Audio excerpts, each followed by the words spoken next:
Target acquired. Eagle 1, first strike. You have permission to engage the target.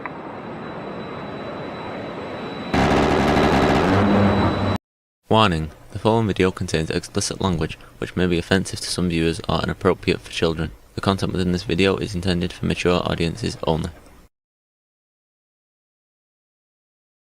All right, everybody, we're back. How is everyone tonight? Hopefully you're good. Great. We should have a good show tonight. I should have a pretty decent guest. I don't know what I just did there, but that's all right. Yeah, there we go. All right, so let's get it going on. What's up, Agrillapolis? Good to see you out there in the chat. It was just over at CT's. He was having a, kind of his usual, kind of nonsense round, a bunch of dudes talking about women and how women should be this and men should do that. And, a bunch of people ain't ever been married, probably hadn't dated in the last 10 years, trying to talk to people about dating and all of that. And that's just fucking funny to me. I don't know, guys. It's just fucking funny. What's up, El Perro? Good to see you out there in the chat. I'm supposed to have a guy on tonight named Moty. He's a British guy. I don't know whether he's back in the UK or if he's actually in the States at the moment, but he's a cool dude. I hung out with him a little bit at TwitchCon, and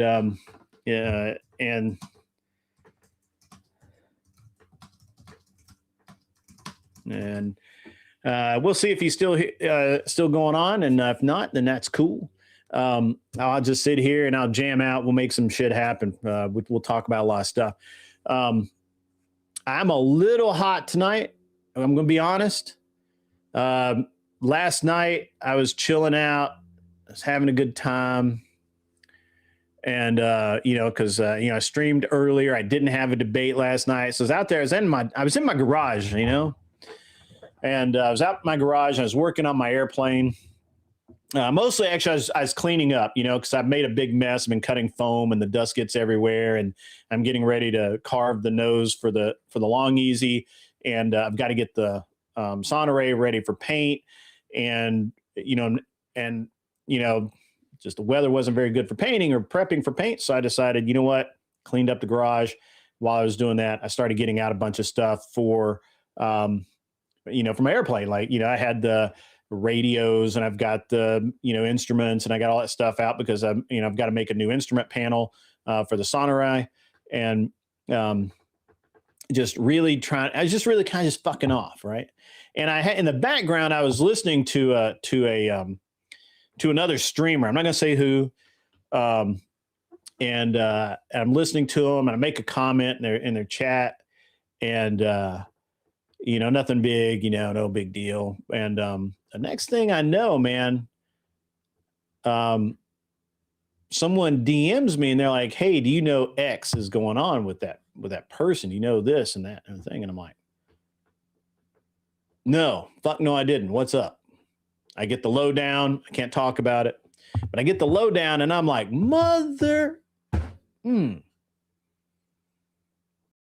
play me for a fool.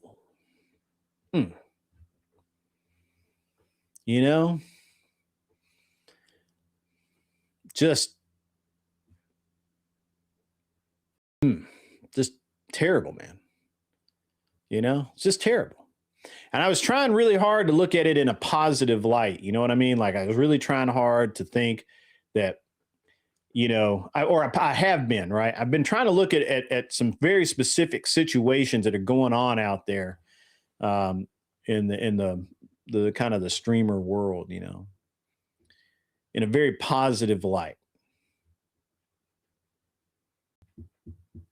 But the reality is got some low down, dirty motherfuckers out there. So I'm hot. I'm telling you.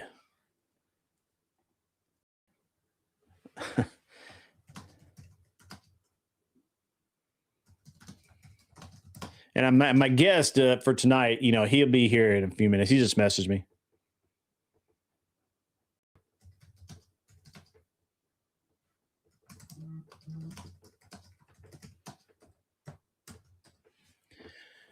My guest for tonight just popped up and said, hey, you know, what time's it going to be? I thought they already knew what time. That's okay. You know, communicating around through other people, it's all good, dog. While I'm sitting here thinking about it, tomorrow night, we're going to have the debate show.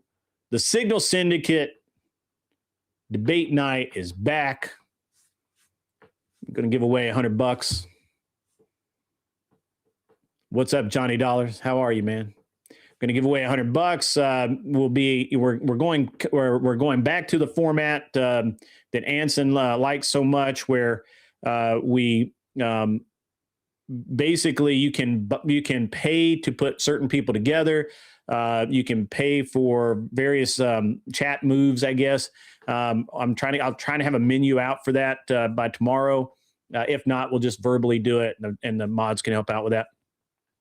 Not going to be super complex or anything. Sorry,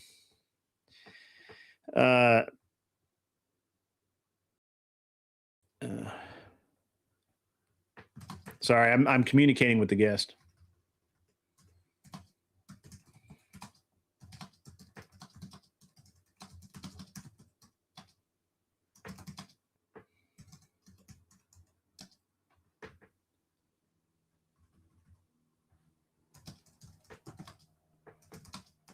Sorry, guys. This is very unprofessional, but my guest. I'm trying to communicate with the guest. I apologize for the dead air. It'll be all right.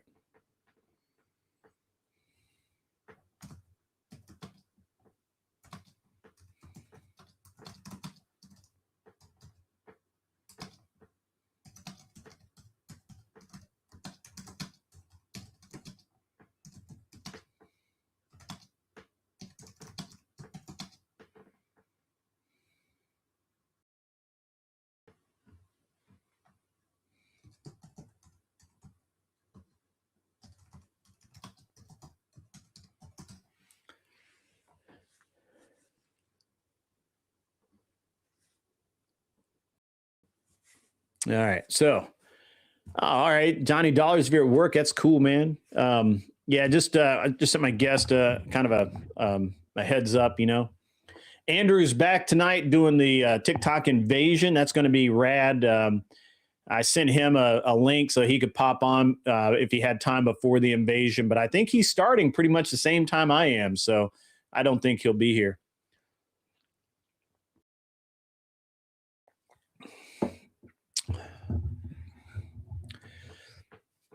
Before my guest comes on, guys, you know, because there's only half a dozen, there's only a dozen of you guys in here. And I'm assuming that they're pretty, you know, like got people that been associated with the show for a while and understand how I do things, maybe how I used to do things. But one of the things I've done over the past year, I thought it would work out. I thought I was making a smart move, and that is I started aligning myself with other creators. I started talking to them more. You know, when I first came into this space, I really only aligned with Andrew, right? And Brian from whatever. And I really didn't, you know, I wasn't, all right.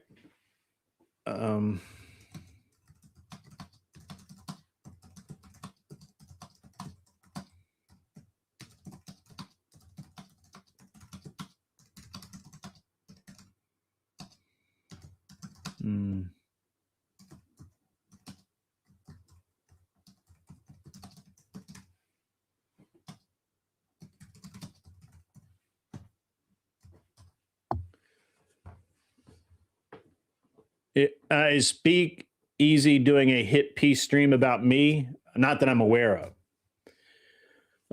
Not that I'm aware of, and not that I give a fuck about. But it looks like my guest is going to bow out for tonight. He's playing in a the fuck is this game? The new Resident Evil. So he's playing he's doing something with his audience with Resident Evil. We kind of got a little bit of crosstalk in the scheduling. That's totally cool. So I'm going to monologue for about an hour and a half, and then maybe I'll bring some people up. No, as far as I know, Speakeasy hasn't. The title is Grid Lines Crossed. That's right. Lines are crossed, man. Lines are crossed. Oh, really? Now, fuck that guy. So anyway, I never really aligned myself with anybody on with anybody in the in this space, right? Except for Andrew and Brian, and there was no real reason behind that. You know, it just happened to be that well, I didn't know anybody else, you know, and then I kind of aligned myself with.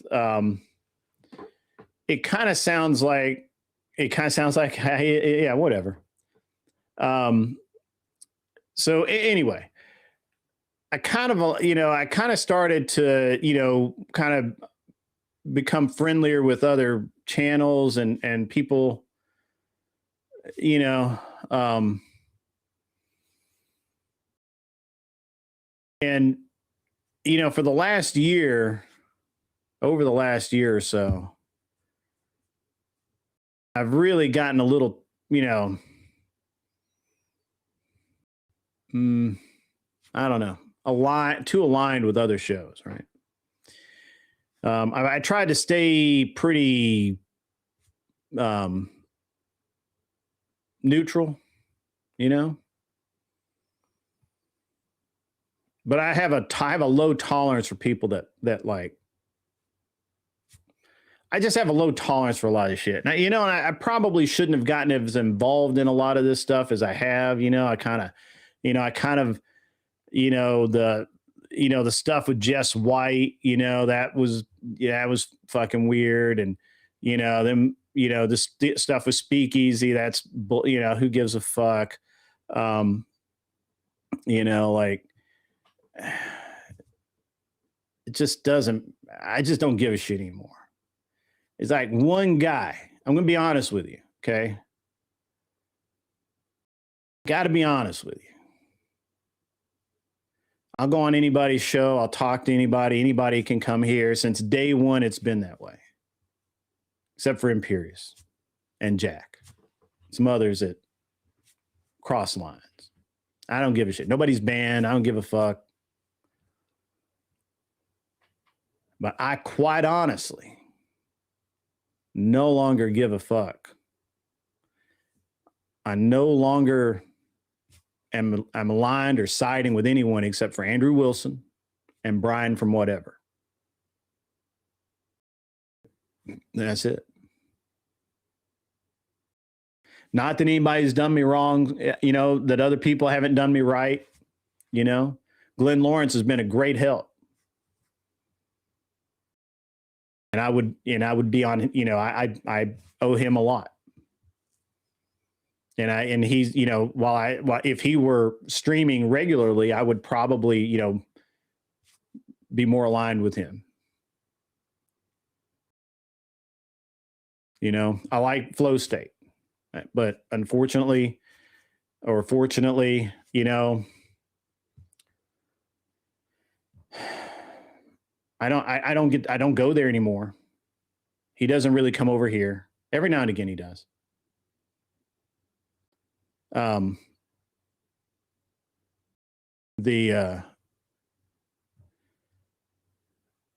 Sarah, you know, like I try to stay neutral in this. I don't believe that's going to last.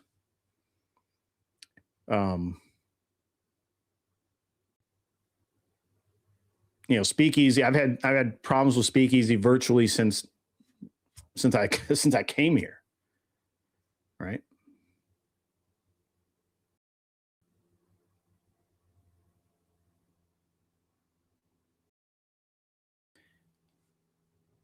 I was so pissed last night.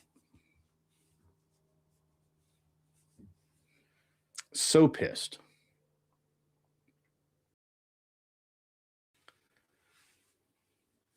Oh, I don't give a shit about Speakeasy.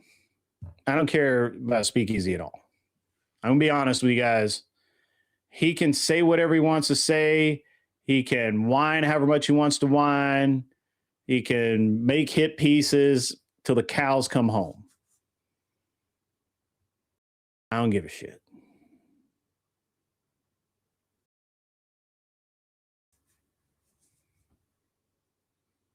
That doesn't mean I won't go on other people's shows. It doesn't mean I won't be on other people's panels. It doesn't mean other people can't come here. It just means that, you know, right now, I just don't feel like that there's a ton of people. I was so aggravated last night. I'm still aggravated. I'm pretty hot, honestly. Like I'm pretty fucking hot. And and again, nothing to do with Speakeasy specific. Speakeasy's not even part of this shit. Like nobody gives a shit about Speakeasy. I certainly don't give a shit about Speakeasy.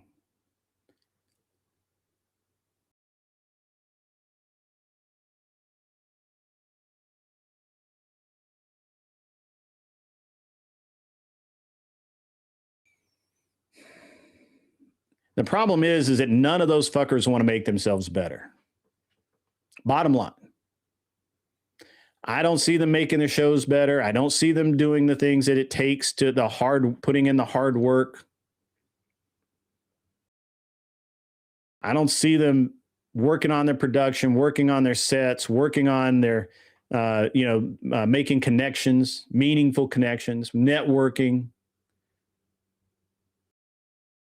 To be honest with you, I don't even like Wick, but I respect him. And I'd shake his hand in person. And I'll go on his show if he asks me to. It's fucking odd how the people that I don't like, that don't like me, that don't believe in the same things I believe in, that literally challenge every single thing that I stand for, treat me better than the people who have my back. Or say they do.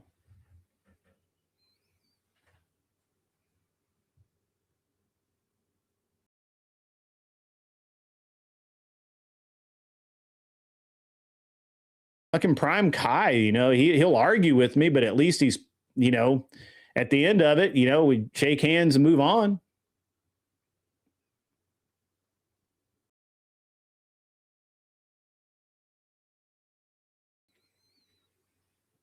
I actually thought that the people in this space had a pair of nuts, backbone, drive.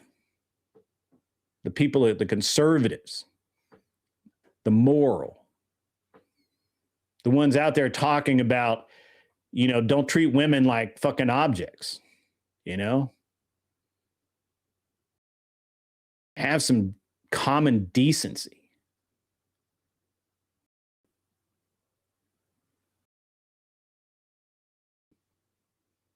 I get to listen to specific people talk about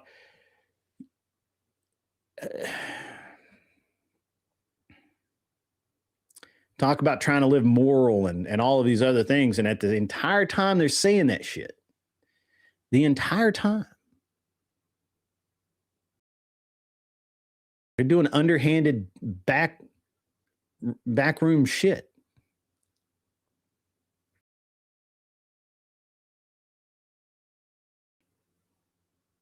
And the thing is that when I got myself involved with these people, when I started hanging out with these people, my numbers dropped. I've been wondering now for for almost a year.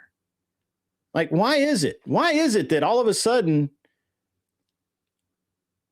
I go from having, 40, 80, sometimes over 100 people in the audience to struggling to get 30 or 40, 20 most nights? What the fuck happened? Well, it's all this bullshit.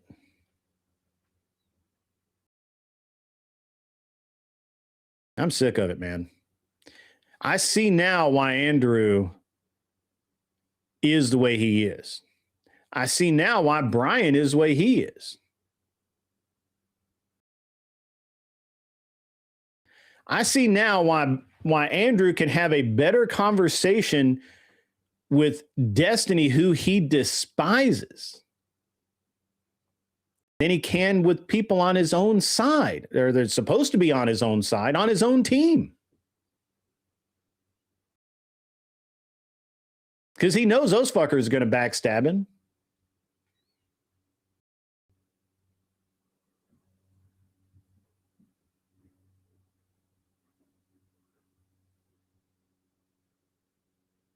Drama tribalism is right. I think you're right about that. I'm actually glad my guest did cancel because I'm hot, man. I'm hot.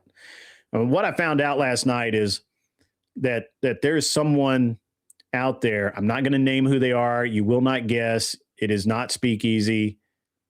If you know, you're not going to guess who it is, but they have while saying that, hey, everything's water under the bridge, it's all cool, everything's great. They've been trying to get close to me to get dirt on somebody else. And like a dumbass, I took them at their word.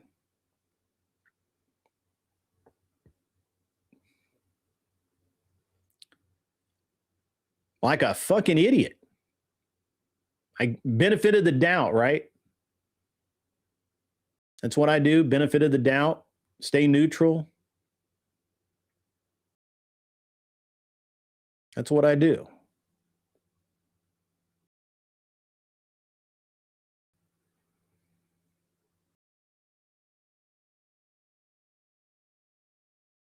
Now, honestly, I don't give a shit what anybody says about me. I know exactly who I am. I know exactly what I've done. I know exactly what I can do. And I know exactly how big an asshole I really am. I can say it with my fucking chest. But they can't. But the one thing I really, really cannot stand is when someone tries to manipulate me. When someone tries to deceive me on purpose, or maybe not on purpose. Maybe in their mind, they're not a big deal. But to me, it's a really big fucking deal.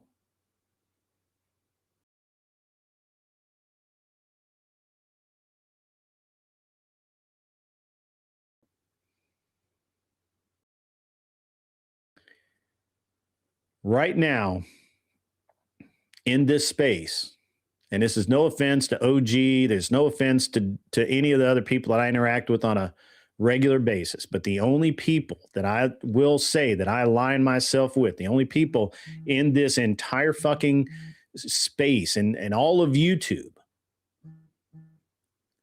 it's a very short fucking list. Andrew and Brian. Rob Noor, Clovertack, only because I met Clovertack and spent 4 days with him, hanging out. I know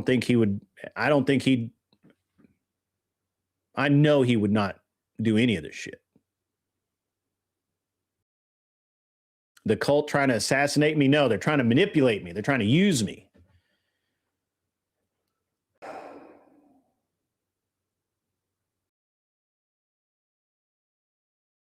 I'm hot, man. I tell you, I'm mad tonight. I'm angry. I'm glad my guest canceled. It's probably going to make a shitty show. Probably have to private this one or whatever.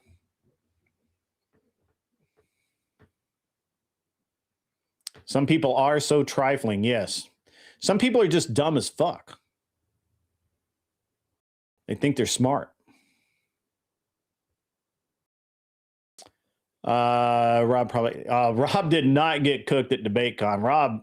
Rob smacked tomfoolery around like it was his job. But hey, I appreciate the delusion there, Anson. That's got to be Anson. That's an Anson Knowles nickname for sure.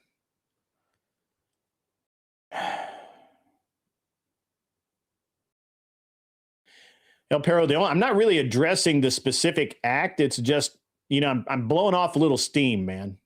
I'm blowing off a little steam.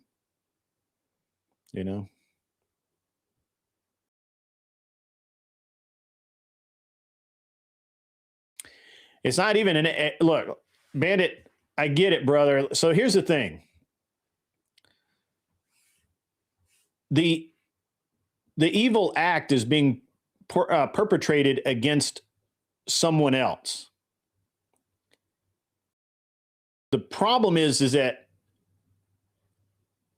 I asked about motivations, and I was more or less told, hey, water under the bridge, no big deal. you know, bygones, all that kind of shit. That was the impression that I was led to believe this. And now last night, I get a phone call. Well, actually, I get a message and then I had a phone call about this person and the actions that they're taking right now. Not right now, but last night that are ongoing. And I'm like, this person's using me, leading me to believe that everything's cool, bygones are bygones, just moving on with life, everything's on, you know, nobody cares about any of that. It's a lie.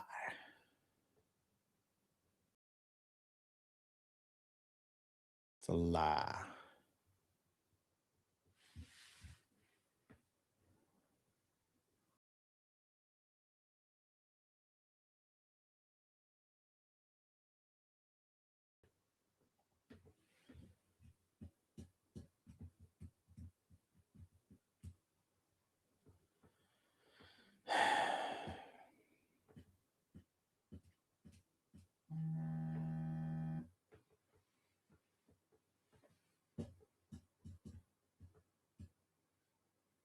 Hey, thanks, Uncle Guns. Good to see you, my friend. It's been 2 years. Crucible is fucked. I don't think so. I think the Crucible is stronger than ever. I was over there today. I was hanging out. I was hanging out in the Crucible, and man, I had some great conversations over there today. Fucking awesome conversations. Just great.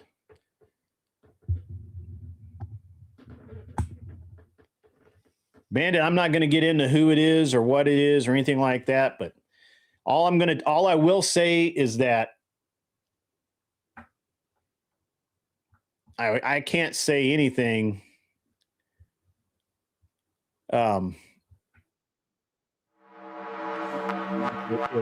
it moves forward an inch.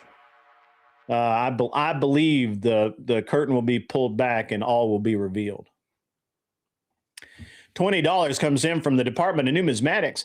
Hot to trot like grid, then wash off the drama scum with tactical soap from Grondike Soap Company. A blend of Grid's Musk and JP8 jet fuel, just clarification there, will cut through the drama verse funk. I like that, the drama verse. That's way better than the panel verse, the drama verse. Obey the rules of the Continental and try tactical soap today. That's correct, ladies and gentlemen. We are back to being the Continental. There's no business that will get done here. So this is the way it is. Going back to the format of doing the politics and news during the day, JP8 is a very highly refined kerosene, yes. Hey, Lindsay Smith, how are you? Good to see you. The drama verse has superseded the panel verse. I like it. I like it a lot. Trademark. Stamped.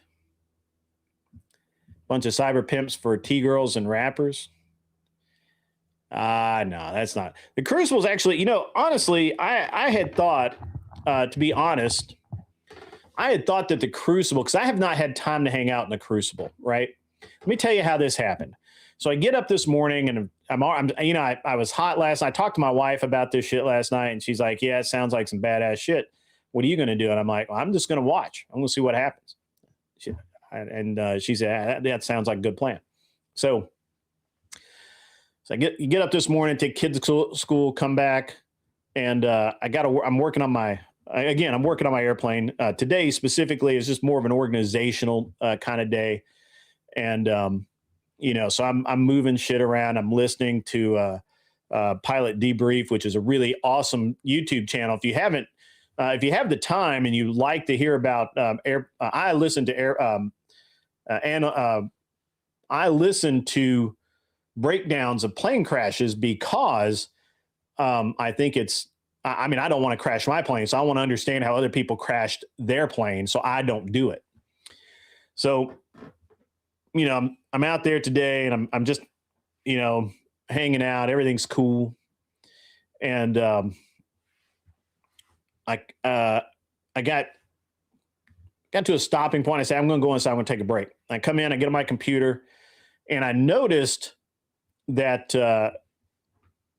and they do every day. You guys should all stop by. If you don't already, stop by the Crucible during the day, and actually a lot of times through the evenings.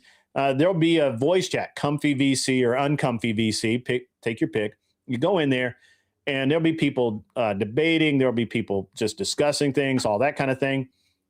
And I hadn't been there in a while, and I was kind of expecting the Crucible to be kind of a echo chamber these days, right? With not as many, pardon me, not quite as many lefties or whatever. And I was like, yeah, this is, but I knew, I know that my buddy Corinth is, he's a lefty. And when I got there, Andrew was talking with somebody about the Jay Dyer debate. I think it was Corinth. He was going over the Jay Dyer debate with Corinth, and Corinth was breaking it down, and they were having a great time. And I was just sitting there listening. And then they left, or Andrew had to go do some stuff. And then I decided that you know what, I'm just gonna sit here and I'm gonna talk for a little while. And so we kind of and it was talking to him about that guy who was here yesterday, Searsack or Searcack or whatever his, I don't remember his actual name, but and obviously it's interesting. I am genuinely perturbed. I'm very aggravated today. I really, really, really want to do violence to something or someone. I'm just in control. So the fellow that was here yesterday, who said he was going to debate Andrew in the future, and we were talking about that, and he and I had a great discussion on is Trump a fascist? And of course, I don't believe he is. He tried to make some points, but all of his points are really esoteric and philosophical, and they really don't actually define being a fascist. So I was, we started talking about that, and it was, Mr.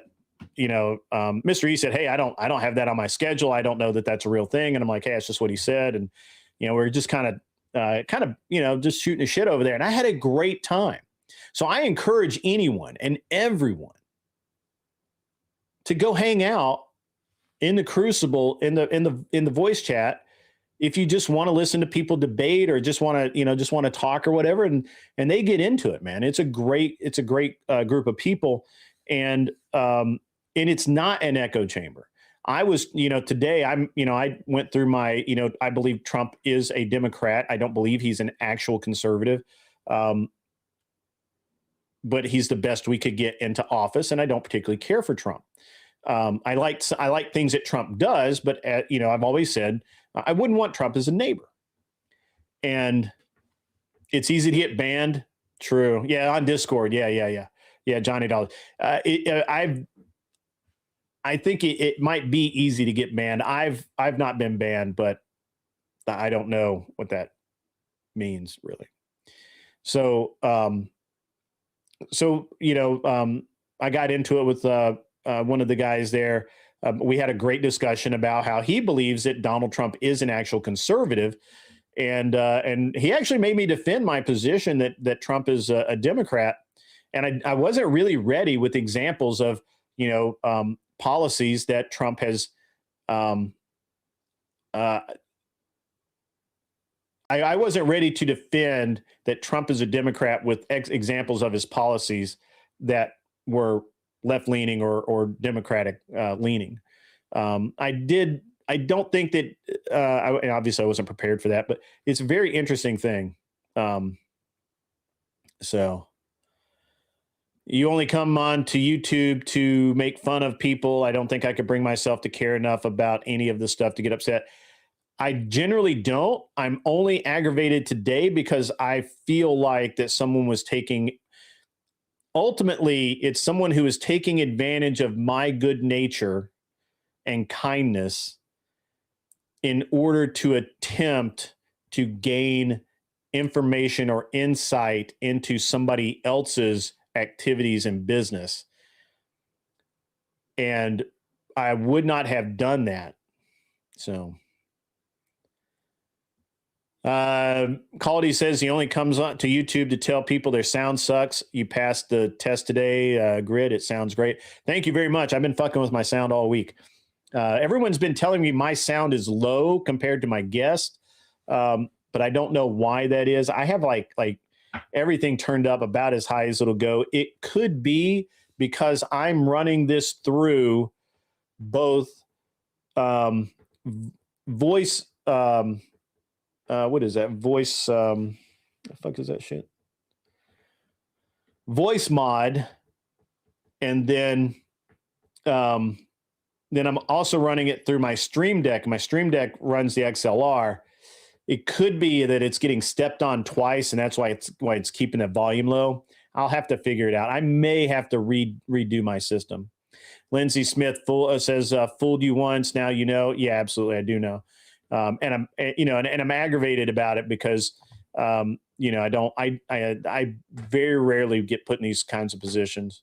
I know that, and apparently Speakeasy was doing a hit piece on me, or maybe still is. I don't know. Whatever. Discord is gay. Gave it about a week to a week and a half. Tried, then deleted it. Yeah. It is handy. Discord is handy. It's very handy. So not like a handy like Anson Knowles wants, but it's handy to have around, So yeah, I think you got, if you can get into the Discord there in the Crucible, I think that it's well worth hanging out there, because I think that they talk about a lot of different things, and it's not an echo chamber. So, and Corinth and Corinth is a mod there, and him and Andrew go at each other hardcore. So, yeah. Yep. Let's see, what else can we talk about other than me being aggravated and annoyed? Which I rarely ever actually get annoyed. Just kind of whatever. Trying to get more female guests on, just to get a difference of opinion. I'm working. I've got a couple I'm working on. Of course, we had Abbers Unleashed last week, and I thought that was good. Might have Addison on in the next couple of weeks. For some reason, she just constantly has tech issues, so we'll figure that out. Handy like Jack Handy could be. Avoid the Noid, absolutely, man. What's up, Logical Spark? How are you, sir? So yeah.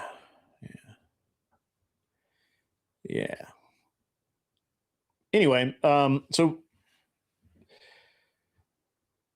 what going forward, I think the show is going to be pretty much what it was a year and a half ago, with because I think this past year I didn't make any progress, and all I've really done is I changed the format slightly, and it doesn't seem like it really worked. And it seems like all I've really done is end up kind of part of this division that I don't even care about, right? Like, I don't care about any of the Panelverse stuff, right? I don't care if, I don't like Speakeasy for my own reasons, but I don't care if Flo likes Speakeasy or not. I don't care if OG and Easy fight. I think it'll be funny. I endorse, that if a man says he's going to kick another man's ass, I think he ought to at least try, or just say, hey, yeah, I'm not going to do that because it's too damn far. So fuck you.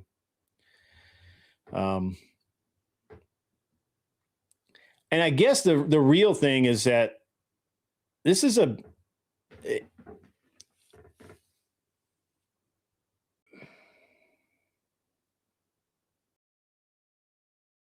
it just really seems to me like a lot of the stuff that I've been doing this past year has been low rent bullshit. Yeah.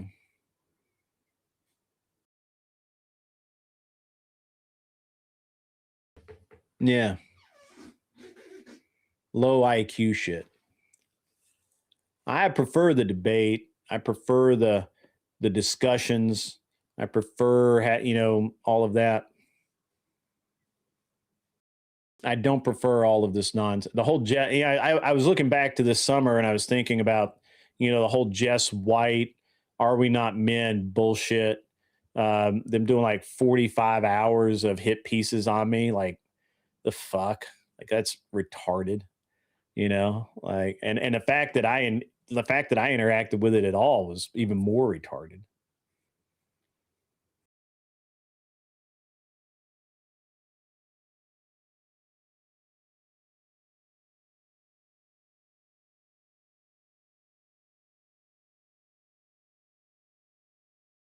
Yeah. Anyway, back to what I do best. Talk shit and influence people. Have you guys watched this John Doyle guy? This John Doyle guy has been doing a daily update about why racism does why racism is wrong or doesn't exist or whatever. Let's discuss Iran. Which part? Which part of Iran do you want to discuss? You can come up, Lindsay. I'll drop the link right now. Nobody else is coming up, but I'll let Lindsay come up.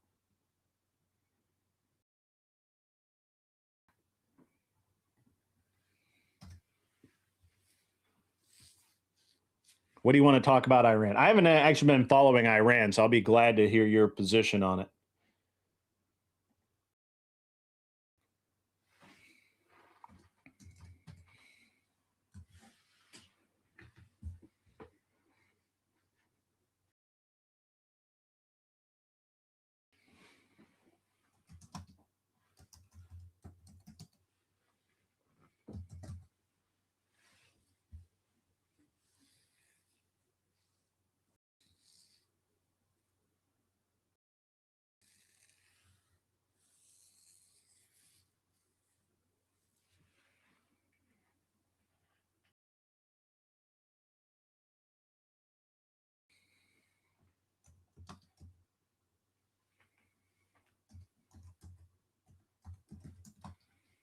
Ah, Lindsay's there. All right, cool. Sorry, I looked away for half a second. What's up, Lindsay? How are you?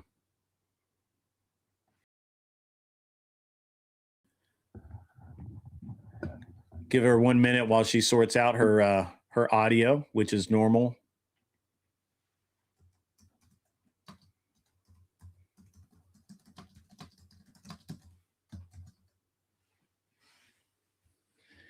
I find it hilarious that people always preaching about life seem to be living the most shit life. Jess promoted herself as an example of a good conservative woman. Now she's a single boss babe. Ha ha ha. I haven't seen Jess White in a while, honestly. So, but she did portray herself as being like super conservative and ended up not being very conservative at all.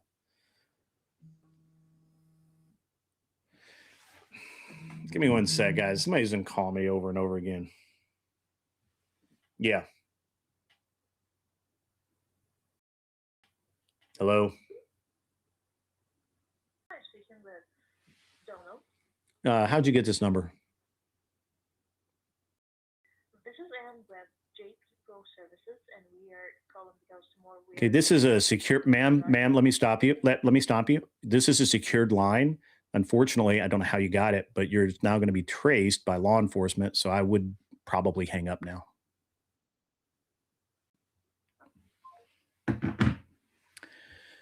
And that's that simple.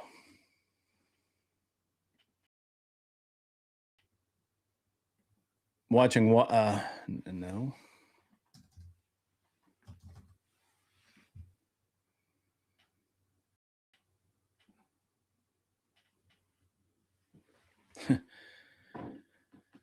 What's up, So Loud? How are you? Oh, did Lindsay leave?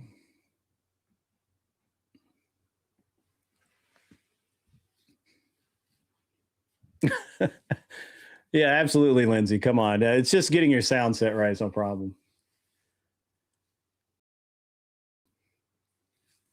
I hate telemarketers, guys. I absolutely hate telemarketers.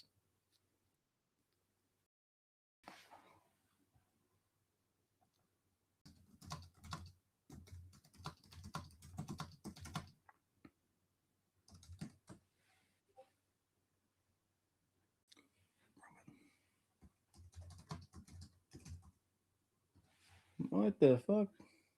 Oh, there we go.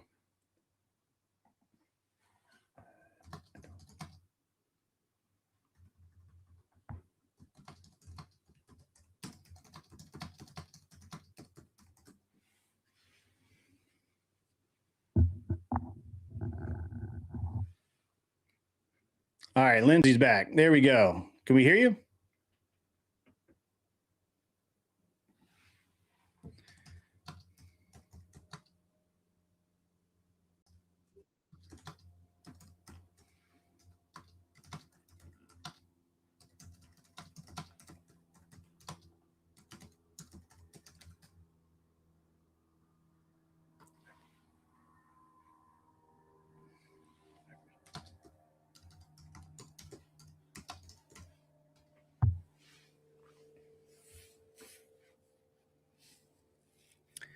All right, Lindsay's working on it. I know she is. She'll get it in a second. Lindsay, usually the problem is you have to hit the little tab there, and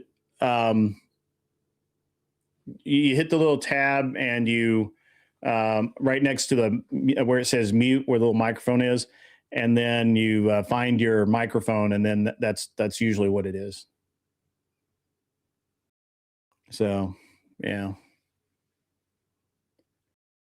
Yeah.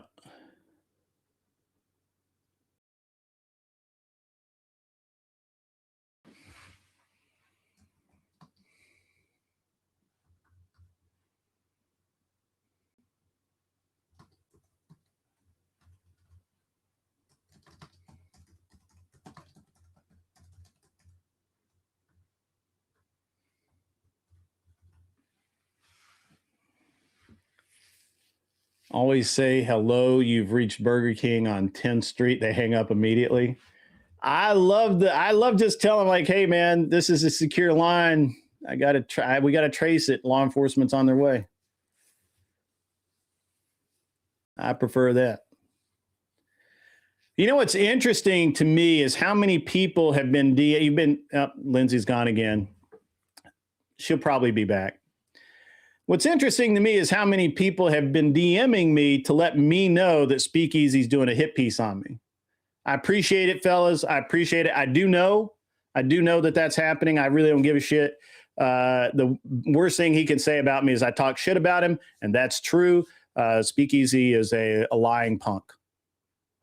That's what he is. And he has been, and he's going to be that. And I don't like him. You know, I just don't like him. So, and he keeps going after people for no fucking reason. Which is another reason why I'm just not going to engage in this shit anymore. You know, that it's such a bitch move to just keep going after people for what? For saying that you're wrong, for saying that you lied about something, or you hurt their feelings, you called them a bitch. I literally call people asshole right to their face in a debate. I tell them that they're fucking lying. I tell them they're fucking wrong.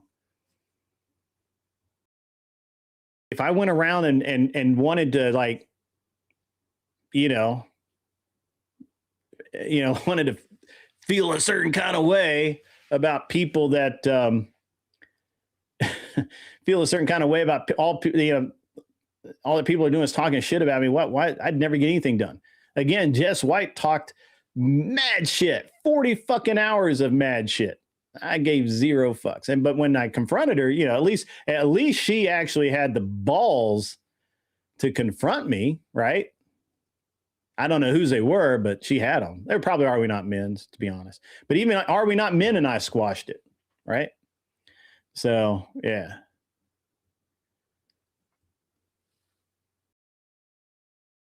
So that's cool.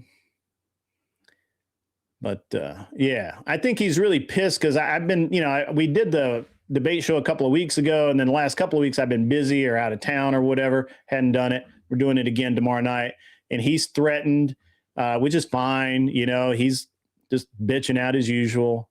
Nobody cares. I don't care. I don't care if I have 5 people show up.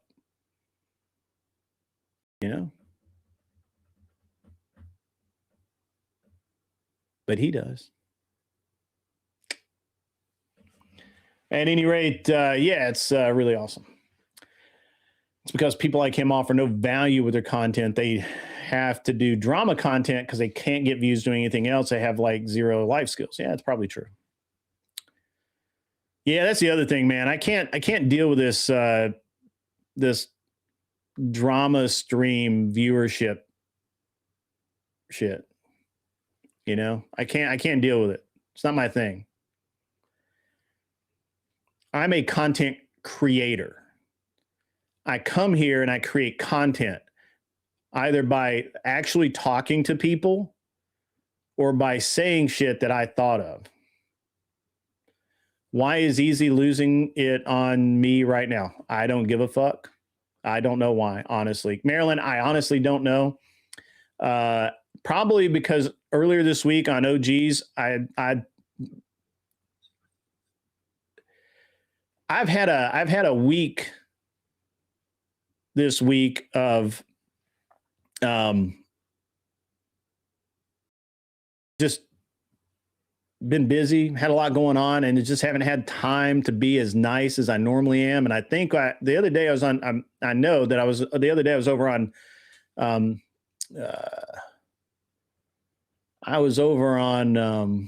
OGs, and Paige was defending Speakeasy, and I'm like, why would you do that? He's a liar. Like he is. He's just a liar. And I don't like him. And I might have lost my temper for like a half a second, maybe 5 seconds. It doesn't matter.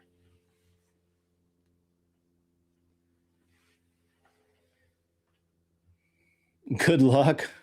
I don't give a shit. I haven't said shit about his kids. That's his only thing that he can ever say that's his ace in the hole.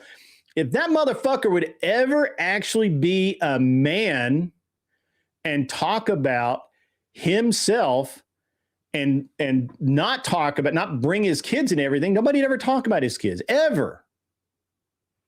But he brings it, but they're like the only thing he can ever say. Well, literally, you can go back and look at every single thing that he's ever, every single thing, no matter what problem somebody you think I owe you think I owe him an apology. Fuck that guy. Literally. I think he owes me an apology. I think he owes me an apology because I've never said word one about his kids. Not one. Calling him a deadbeat dad, not about his kids. It's about him. I don't even know if he's a deadbeat dad. I haven't actually said that until right now. But, hey, man. If the shoe fits, wear it. 7.62 seconds to be accurate. Could be. But the interesting thing here is that I just don't care. Let him talk. What's he going to do? What's he going to do? He's going to do nothing. I think he owes me an apology because he's threatened because I might do a debate show. That's dumb. He's threatened because I am a creator and he's really not. So anyway, enough of that bullshit. I really kind of did want to talk to Lindsay about Iran because I haven't been keeping up on Iran, and I kind of want somebody that knows more about it to push me on it. but she couldn't get it to work. Lindsay also doesn't have Discord, so I can't just have her go to Discord and, go about it that way.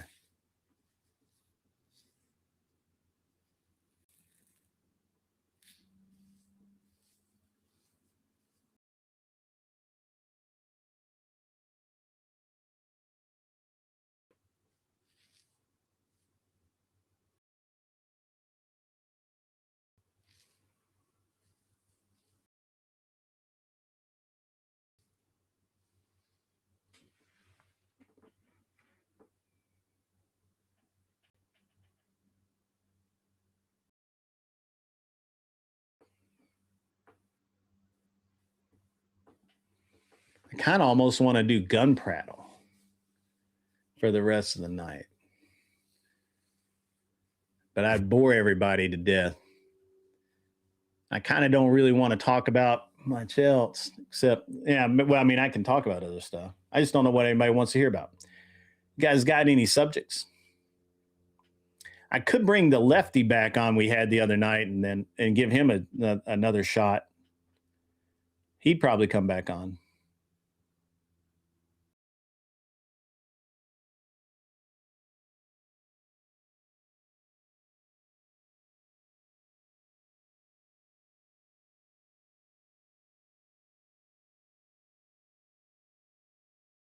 Oh, Lindsay's back. Lindsay, you've got a picture up. Yeah, I sure do. Can you hear me? I can hear you. Okay, good. Phew. Yeah. I'm taking one for the team because I mute myself. Okay. Taking one for the team, but I just don't want to be on cam. Nobody else is coming up here, so I thought I would. And I was actually I don't normally do panels. Lindsay, Well, I don't You I was invited me just up, going to right? monologue. I was just going to Okay. monologue, but now I'm like really Hey, you can. Don't let me stop you from monologuing. no. But you made it. You asked me about Iran, and I'm like, hey, I kind of want to discuss that now because I haven't actually been paying attention to it. So I'm really interested to hear some other opinions. I did not hear Made by Jim Bob got live streaming privilege removed, perhaps for a toy gun. Yeah, you got to read the TOS, man. You can't be touching guns. He'll get it. He should get it back in just like a day or so. It'll be fine. You can have them on your a few wall. hours ago. Yeah, that's right. That's how that works. So, tell me about Iran. What's going on with Iran in your mind? In my mind, that's an interesting question. I was kind of hoping you could clarify things because what I see is a bunch of cat and mouse action.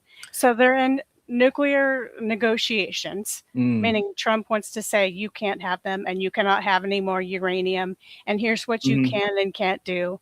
And by the way, Israel is backing us up. And so we're a threat. And we have, I guess we have a certain amount of bombers. And most of them are there. So I don't know that I have that. I don't know that I have that much. Well, I'll keep going. More information.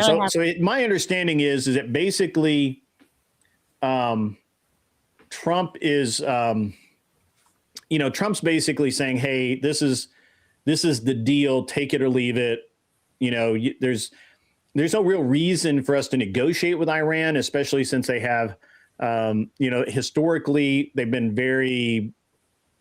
They say they'll do it and then they don't. So I just think historically we don't have any reason to believe that what they say they're going to do, they're going to do. I think that, and my understanding is that you have the protests going on over there, and then you have the current regime, which is trying to stay kind of in power, right? But they're losing, right? Because these people are protesting and they're winning, like they're actually moving the needle, so to speak. Well, the people that are protesting are the younger crowd, and they want a more, not a modern society, but they want a more modernized society. But the old croonies are holding up the flags and saying, no, I don't think so. And they seem to be more powerful. And so we're stuck with a situation where we have half, I wouldn't say half, a third of the population wanting to Mhm. be more advanced and forward in their thinking, and then two-thirds set Mhm. on the old ways and traditions. So what keeps happening though is Trump saying, we'll speak to them. And it's like talking to a wall. We all know you're not going to Mhm. get results when you tell another powerful country what to do and what not to do. So it's kind of ridiculous that he's sitting there like a, I don't know, authoritarian figure and trying to get them to do what he But I mean, says I they think that can he do. has to, because you can't negotiate with Iran, and even if you do try and negotiate with them, they have a history of lying. So I believe that Well, they're double, having that take it or leave it double the mentality. reason why it's ridiculous to try to negotiate with them. So anyway, Trump is extremely frustrated by now, and as he goes along, he threatens with more troops and brings more over. So this is the implicit threat of war, but nothing has been, nothing has been actually said or declared. So it is very confusing, but Trump keeps pulling these, okay, is that the way it's going to be? And I'll Hmm. put more troops in, put more bombers, more this, more that. Like we're threatening. Hmm. So what's confusing to me though is we're not acting on it. And are we going to act? And when you look at the stocks and you look at our economy, you can see the manipulations and people kind of wondering the same thing. You see confusion, and that's a great time. War is or impending war is a great time to invest in things. And you see the stock market's going nuts. Hmm. But we can't ever get I can't get a definitive answer. If I ask you, are we going to war with Iran? No, I Well, don't think maybe, we will. maybe not. I don't You think we think will. But I think that the thing is that both sides of this, and the interesting thing is, I think both sides of Iran, both the protesters in Iran who want to make change and make it more Western, yeah. and so you have to understand, I think, just from my point of view, and I can be wrong about this. The chat and you can correct me or give me alternate viewpoints. You know, he can't. They basically, you have this younger faction who does want to be more modern, be more Western. And this is and they're actually hearkening back to history where back in the day, you, all of these cities in Iran, was it Tehran? What was the other one? Beirut? Is Beirut in Iran? No, that's Lebanon. Afghanistan. Beirut's Lebanon. Uh, anyway, the cities in Iran were, they were beautiful and they were awesome, and they had men wore Western clothes and women wore Western dresses, and you had this mix of, much like you see in Saudi Arabia today.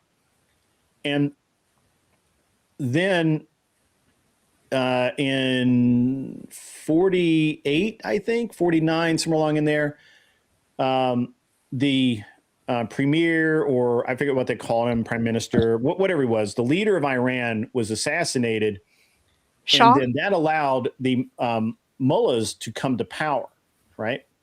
And the clerics started taking over, and they became more and more fundamentalist. And so then they have destroyed Iran. Iran used to be a very, and Iraq was the same way, and all of the Middle East used to be this way. Prior to this fundamentalism that's taken over.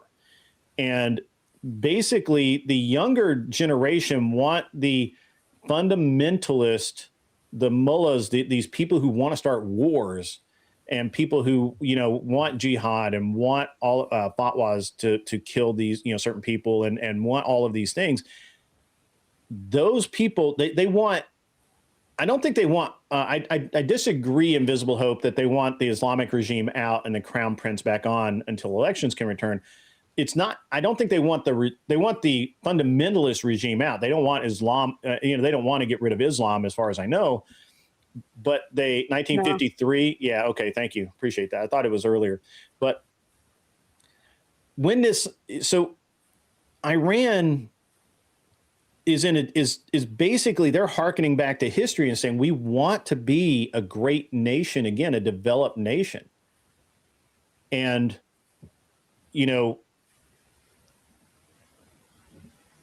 obviously the fundamentalists don't want that. But both sides are asking Trump to take their side and make the other side stand down. And he's saying, sure, everybody can stand down. All you have to do is this, and all they have to do is this, and then everybody can stand down. But just like anything else, you don't want, or neither side wants to give anything. Mm-hmm. Both sides think they're right. And so Trump is getting frustrated because he's like, look, the problem is you guys have, nuclear weapons, and you are in such a state. And this is where a bunch, a lot of these nuclear proliferation treaties come into play, because once you become a nuclear nation, you really can't have this kind of turmoil. You really can't have this stuff go on, because you have nukes, right? Like, you can destroy a very large portion of the earth, and nobody wants that. So, so this is the line that I think Trump is walking. On the one hand, probably what he ought do is he probably ought send in peacekeepers to secure the nuclear weapons and then just let them have at it. That's what he ought do. The problem is, I don't think he can do that. I don't think he can do that because, first of all, while I think we're physically capable of doing it, everything would have to go just right, and it never does. Second, the risk of having a nuclear detonation, it just increases exponentially. And then the next thing is, the next thing I think would be is that even if we did do that, the outcry from other nations might be a little too much. And even though legally he can do it, I just don't think he can. I don't think he can. And so it's a precarious situation. It really is. It would be a lot simpler if it was like, a non-nuclear nation, which is what we've always worried about in that region anyway, right? Like, we're really trying to understand, I think, or at least I'm trying to understand exactly what it's going to take to get this, get this back in some semblance of order, right? But I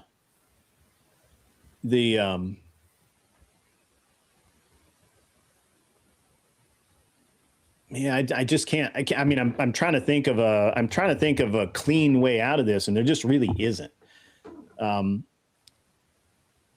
There hasn't been for centuries.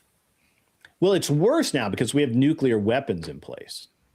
Yeah, I would agree. But I also see the parallel between things that are going on in different countries too, like with the Muslims and the Germans, and in the United States. Are you saying that it's an Islam problem? Or are you saying that it's a culture issue, that these cultures just aren't gonna fit together? Or what do you say? It's both. It's multi.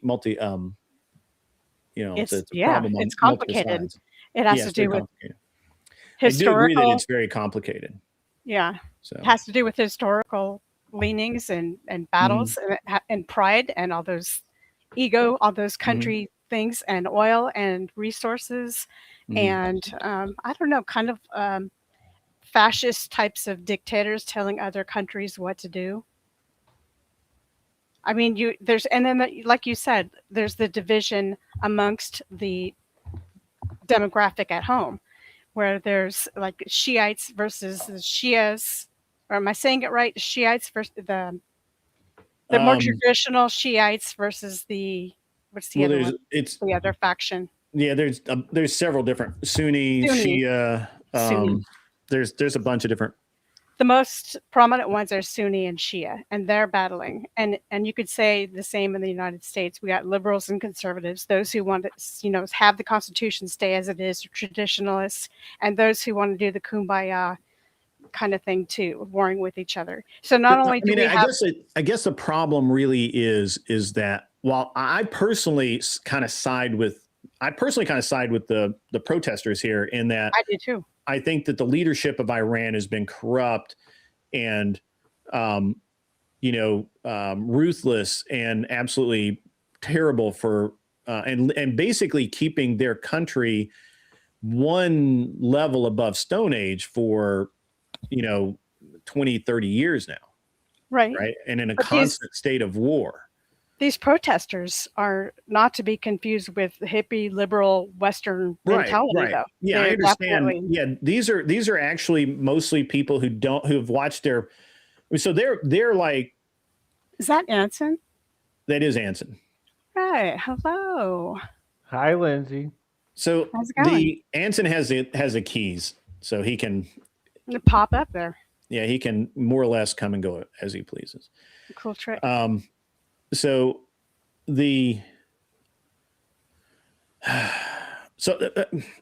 I think the young people have looked back over the last 70 years where it's been nothing but war. And if it wasn't the United States, it was the Kurds. If it wasn't the Kurds, it was it was some other little faction. And if it wasn't them, it was Afghanis. If it wasn't them, it was Iraqis. If it wasn't, it's just all of these. It's just a never-ending war that they're fighting in, and they're becoming, and they are, most of them, either about to go in the army or they're coming out of military service, or they've avoided it as long as they can. And so, you're right. These are not college kids who just don't have anything better to do. These are like legit young people that don't want to die for their, for these. Clerics that are ruling the country. And so I think you're right about that. I think that that's a really They're still tough situation for everybody because, again, well, I mean, ideally, I think that while I'm certainly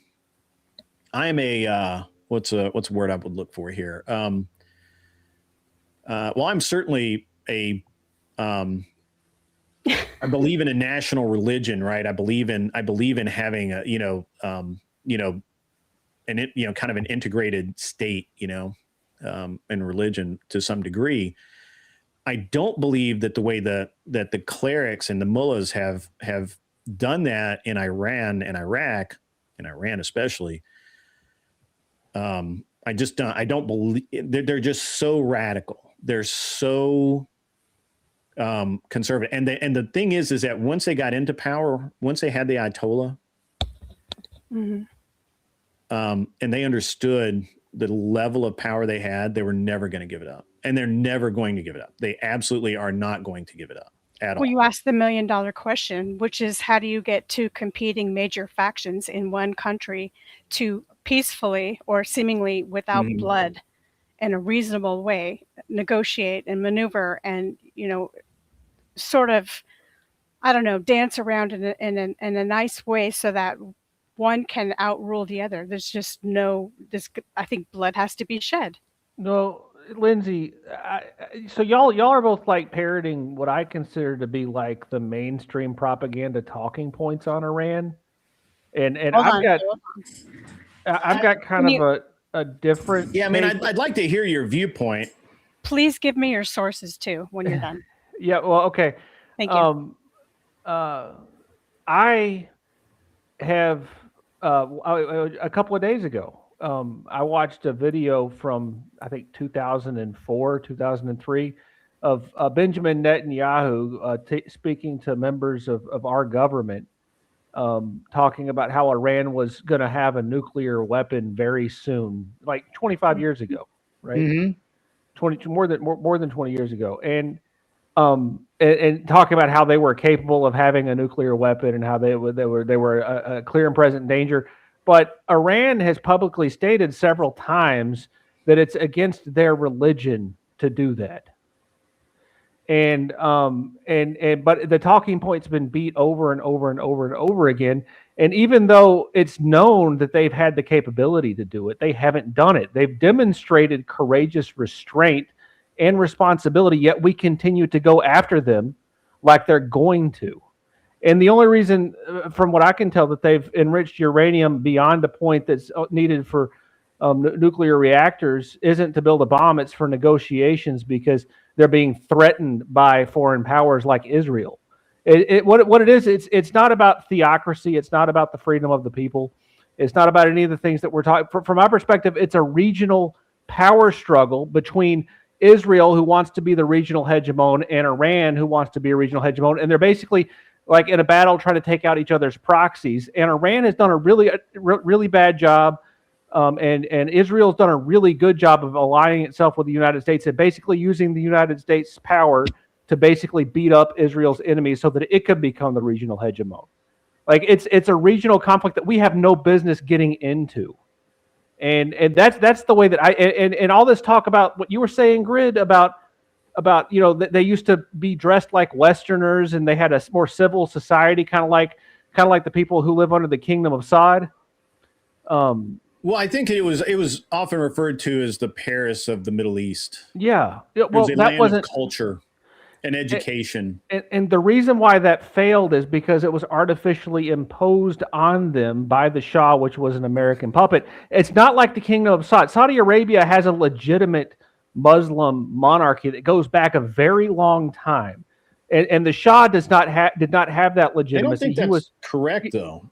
It is correct. The Kingdom of Saud has been around for a very long time. It is a well-respected Muslim monarchy. But the Shah was not. He was an American puppet, and he deserved to go because they didn't want to be ruled like a colonial possession, right? And every country, even our own country, we fought for our own liberty and independence from foreign intervention. And I respect Iran's right to do that. I may not agree with them being Muslim or whatever, but from my perspective, I think that we're the aggressors and that we're just trying to put our thumb on the scale for a regional ally, Israel, and we need to stop doing this Israel first nonsense we're doing. We do tend to be world police kind of thing. Do you believe that we had rightful actions in any wars that we've had? Do you think that our involvement in any wars we've had at all have been righteous and just? Oh, I'm never on the side of war, no matter who's fighting at either side. So we should just completely mind our own business as the United States and not get involved in any foreign activity at all. Is that your stance? No foreign wars. Yeah, I mean, foreign activity is different. Like treaties and trading and commerce and that sort of stuff. Right. I don't have a problem with that. But treaties is not an issue. Yeah, be more like the Chinese, where we worry about our own selves and don't go around throwing our weight around. So what would you do about? Hold on. I want to back up 1 minute because I don't want to get too far off of it. But so Anson, I disagree with you. I don't think the problem with the ruler of Iran wasn't that he was an American puppet. It was that he wouldn't be an American puppet. You're backwards on that. That's why the CIA had him killed. Yeah, and then he was replaced with the Shah. Right, and he was replaced with an American puppet. No, it was then overthrown by the current Iranian revolutionary regime. Yeah, the Shah tried to take power, but and this part of the history I don't actually talk about enough anymore to be clear on, but. The Shah tried to take power, but he was only in power for like 2 or 3 months before the. It was like 20 years. It was like 20 years, Grid. Was it 20 years? Because my recollection is that the populace were swayed by the fundamentalist that yes, I think they did say that he was an American he was a Western puppet. I don't think it was specifically the U.S. I honestly think that they were more concerned about Europe and the UK and that sort of thing, who were already, especially the French, who were already in the region and drilling for oil and exploring and all of that right after World War II. Yeah, Steve Vakari put the correct information in there. I may have misspoke. The Shah was the puppet, but the number that the date he has in there tracks with what my memory was, 1953. Right. Yeah, so that's pretty much what my memory was. Is that We didn't overthrow the Shah. No, we didn't do that. We And put the Shah was our puppet. The Iranians that are in charge now did a revolution in the 70s to get rid of our puppet. but prior to that, they were still at war. That's why prior to 79, they had an internal war. And that's how they came to power. They had an internal war. Basically, it was an internal revolution to oust the puppet government. But I don't think at the time it was a puppet government. Yeah, the Shah was a puppet government. Absolutely, he was propped up by the United States. He was westernizing. He was doing all the things But like Zelensky. Westernized back in 1953. In 1953, it was referred to as the Paris of the Middle East. Okay, yeah, that may be true. It might be that it was also. And the problem was that the fighting, the problem, the honest, I'll go back and double check, but my recollection is the problem was that we were not involving ourselves in that region. We really didn't care that much about it. The Shah asked us repeatedly for help, and we said, one day, but not. Yeah, I don't know. But what I do know is that our interference in the natural progression of their government caused problems. Well, certainly it caused problems, but I think it was going to go that way anyway because of the reality of the clerics that were coming to be becoming more and more powerful, and what they were seeing and what they riled the entire populace up with was that. Especially, again, I'm going to pick on the French here because I know the French were, and they're still in the desert exploring. And that's why the French Foreign Legion fought down there as late as the 1980s, right? They were still fighting down in Iran and Iraq and all of those areas because the French companies were going down there and exploring for oil and other natural resources. And these mullahs who lived in the desert were tired of it. They basically felt like they were tripping over Frenchmen and Europeans, and they would go into the cities once or twice a year, and they look around. It doesn't look like the desert. It doesn't look like what they like. And then you have local business people who think that the French are taking advantage of their position with the government and getting oil. And that's why the CIA came in and said, hey, we don't like that this oil is going to these competing countries, France, Germany, all these other countries. That's one of the reasons why we were involved down there. And again, my recollection is that the mullahs kind of banded together and said, and while they didn't declare a holy war, they basically, they started having these little tribal disputes that grew and grew and grew. And the Shah didn't have a set of stones or didn't have the military or whatever it was. They basically ousted his ass.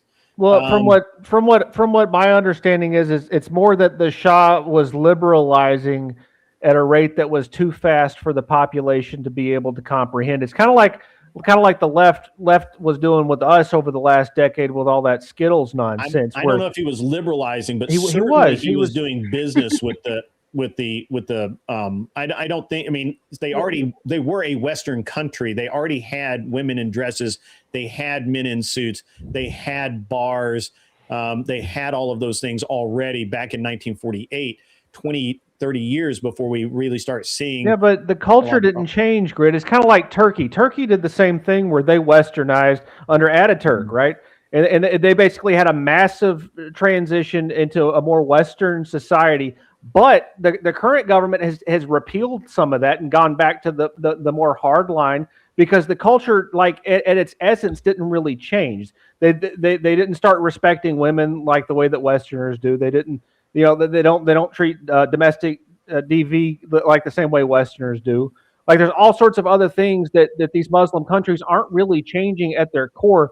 They're and what happened with the Shah, what my understanding is, I'm going to interject when you're done. I think Lindsay's trying to speak. Let me turn her mic up. There we go. Yeah. Yes, I am trying to Lindsay. say something. A little bit of devil's advocate here with Anson. Okay, so you say leave these functioning and burgeoning and currently forming governments alone, USA. But at what point do their beliefs impede on us leaving them alone? For example, if their Quran and their general idea is that there must be a jihad against anybody who's not a follower of Muhammad, and they want to come here and cause destruction and use our educational facilities and all of our resources and things that we have here, because we are a very open country when it comes to immigrants. What about the real problem that stands with their ideas about Sharia law and infidels and the white man being bad, the non-believer being bad and must be killed in the name of Allah? What about balancing that mentality with the fact that, oh, we should just leave them alone? Yeah, well, it's kind of like, we're not supposed to agree with all of the other nations and all of the other cultures, right? They It's have a not a different. matter of agreement. It's a matter of life or death No, sometimes. it's not. It's not though. If we don't go over there and bother them, then they won't come and bother us. Generally speaking, I mean that's the whole reason why. If you go back and read why Osama bin Laden What said was that the he, Boston bomber? What was 9/11? if you go back and read, Osama bin Laden laid out exactly why he did what he did on 9/11. He wrote a very good essay on that, and it was published. And basically, it was all of the Western intervention in our decadence, right? And if we had left them alone and not propped up the illegitimate Israeli government, then he would have left us. Bull. I'm calling bull on that. I'm calling cap on that, because from what I've learned, and it can be corrected five I times. want to take a trust minute me. here and point out that Lindsay, who's usually the touchy-feely person, is holding Anson's nuts to the wall on this. This is an excellent reversal. You go. Keep going. No, I like it. Go ahead. Yeah, hold my nuts more. I agree. No, All do right. not You do ready? that. You ready? It's kind of a hot day. I'll let them breathe for today. No, I'm saying there's this idealistic notion that if we just stay put and mind our own business, we'll be okay. But if you notice, like with the integration of the Muslim population in Germany, it's not so smooth. It's not so pretty. It's not a group of Muslim people are not a group of people who say, hey, you know what? We want to assimilate. We like that. We like that idea. No, I agree. They don't belong in our country. Like we should deport all the Muslims. Like one of the immigration questions for allowing people in this country is whether or not you're a Muslim, and if the answer is yes, then and the answer to them immigrating here should be no. I mean, that's not complicated. That's a totally different issue, though. That takes a lot of money and a lot of enforcement and a lot of trouble too. Yeah. Well, I mean, if we don't have borders and a cohesive culture, then we don't really have a country, and that's totally different than other countries being different from us. I mean, we don't need to exterminate them from the planet. They just need to be in their own place that's not ours.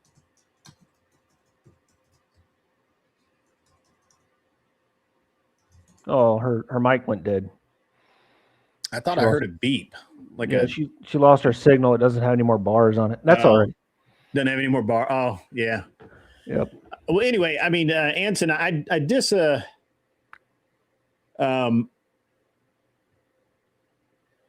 mean, I don't really know. I think I don't know which side to cheer for in Iran, other than I think maybe the protesters are probably on the right side here. And I think that the religious nut jobs who are running the country right now are I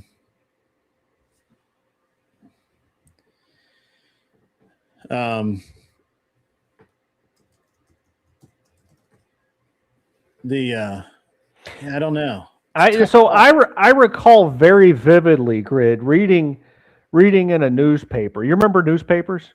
I remember vividly reading in a newspaper like in 2003 that Iran was going to have nuclear weapons within the next year. So I feel like I've been lied to for a very long time That's true. And I don't trust a goddamn thing our government says to me about other countries or the media for that matter. As far as I'm concerned, they're all fucking lying to me every time they open their mouth. So I don't really know what to believe. Now I've talked to several Persians who've immigrated here from Iran, and they tell me a slightly different story of what it's like there. And basically there's hypocrisy, right? The people who are ruling the country act like they're these great religious zealots, but in reality they're just as secular as everybody else is, and there's like an inconsistency in their in the way that they rule, and the whole thing is basically set up. It's going to fall apart in terms of their religious zeal. It's just a matter of time before it sort of takes care of itself, right? It doesn't really need our assistance, and that's what I've been told from the people that I've talked to who are from Iran. Yeah. I mean, it's. I guess my problem is that. I guess my problem is this. Even if they don't have one assembled, the fact that they can has to mean something. Right? And I think that, and now I don't know. I do feel lied to on all sides about this, right? Like I think the CIA said for years that they had the capability. It's very insinuated that they have doing it. So we'll see. $5 comes in from the Department of Numismatics. Being the only country that dropped the big one twice, does that give us the moral authority of deciding who can and cannot have the big one? I said that sounds like an Anson question. Well, I think that's like an irrelevant point, right? Like us having used it has nothing to do with whether or not like it's in our strategic best interest to prevent as many countries as possible from getting a nuclear weapon, because it prevents us from being telling them what to do, being in a position of controlling them. Because once a country has that, you can't really invade them. I mean, we're not going to go in and invade North Korea now, because I mean they've got nuclear. Well, we're just gonna let them starve themselves out. Yeah, but like Pakistan, India, like if you have one of those weapons, you're not going to be attacked. We're not going into Russia right now. We're not directly helping the Ukrainians. We're only peripherally using them as a proxy, right? We would not get in a direct exchange with a nuclear power because we're not suicidal. And it's kind of like, what is that Gaddafi guy? He gave up his nuclear program. He got invaded. The Iraqi guy, what's his name? Saddam Hussein. He should have kept his WMDs. We said he had them anyway. He might as well have kept them, right? I mean, I think if we're going to lie and invade you anyway, I mean, what point? I don't understand why the Iranians haven't built a bomb yet. I think that I don't know that we lied. I've never seen. I've seen both sides of that. Yeah. I love the people who go argue like deep into the Saddam Hussein thing. The guy was a piece of trash and needed to be eliminated. I don't know whether there were weapons of mass distraction or not, but it is what it is. Lindsay, I get it. It's a weird night. YouTube also has been fucking brutal the last week or so with just random disconnects and people have yesterday we had a guy lagging so bad it was just terrible. So, but yeah. Yeah, I was in your chat yesterday, and I kept having trouble seeing. I remember that. It kept buffering. It was wild. It was, Yeah, but what did you think? How I answered the telemarketer earlier? Oh, I missed that, Grit. I had stuff with my kids I was doing. I saw part of your monologue earlier when you were talking about being in the Crucible Discord, and you were talking about the Circar. and how he lied about having a debate with Grid or having a debate with Andrew. I thought that was interesting. He comes over to Confluence's channel a lot and Oh. and hangs out Well, over I there. asked Andrew about it today, and he said he didn't know anything about it. Yeah. I asked Mr. E, and Mr. E was like, no. So the way I answer telemarketer calls is I ask what, basically, and when they answer and they start their little spiel, this is so and so, I'm like, how did you get this number? They'll start running the whole deal, and then I'll be like, this is a secure line. I'm not sure how you got this number, but law enforcement has already traced this number. If I were you, and hang up right now. Yeah, that's one way to do it. You know, and then they put me on the do not call list. Yeah. So yeah, I like to turn my Alabama accent up to 1,000 and then change my name to something different, and then talk to them like I'm sitting on the front porch of a plantation, where I'm some country boy, that, and I have fun with them like that. That's what I like to do with them. I had a boss once, and he was pure Tennessee redneck. Now I'm Tennessee Hilljack. I have an education. He was Tennessee redneck. He barely made it out of high school and into trade school, slid in by the skin of his teeth. You know what I'm saying? And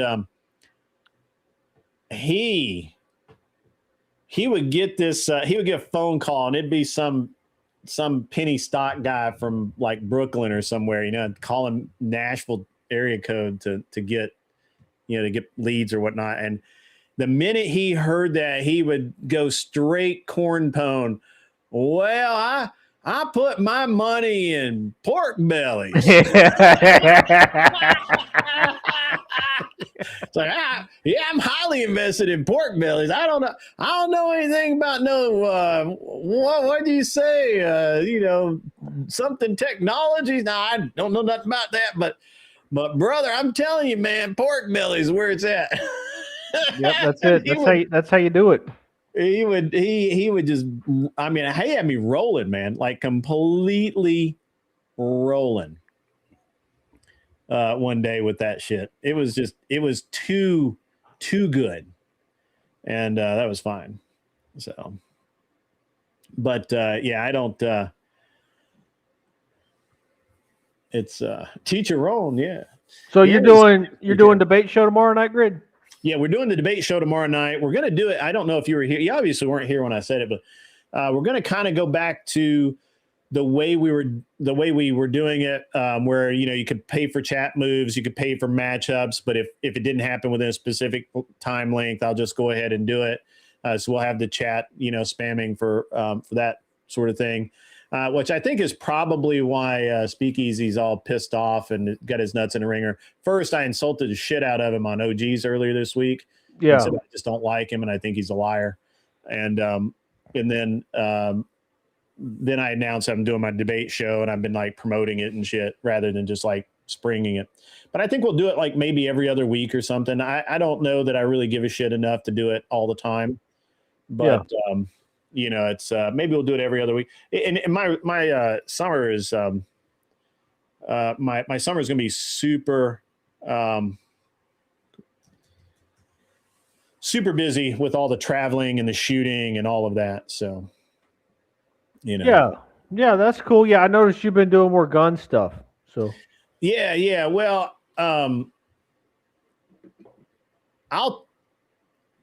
I think I trust you enough to talk to you kind of offline about this, but I some shit went down early yesterday that kind of got me. I was hot when I came on, man. I was like just hot. So I feel, I'm pretty aggravated with the whole thing. I'm not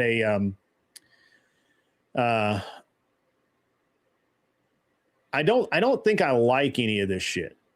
I don't like getting pulled into the drama nonsense with the panel verse and all of that. I've tried to stay pretty neutral in it. But it just seems like the more I try and stay out of it, the more people are, well, not the more I was trying to stay out of it, the more that I just kind of tippy toe around it, the worse it gets. So it's just a time to just say, hey, fuck all y'all,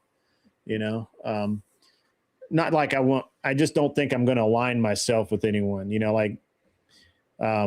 there is no,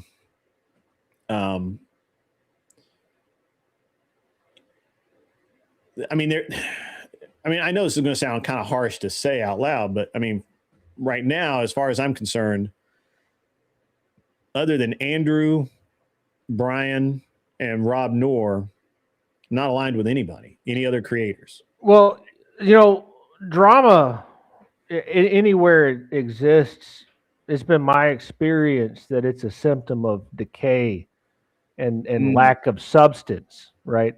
And so Yeah. I think the only thing you really have to do to fend off drama is to have substance and really like focus on your content. And that's a solid point. I said this earlier. The thing is that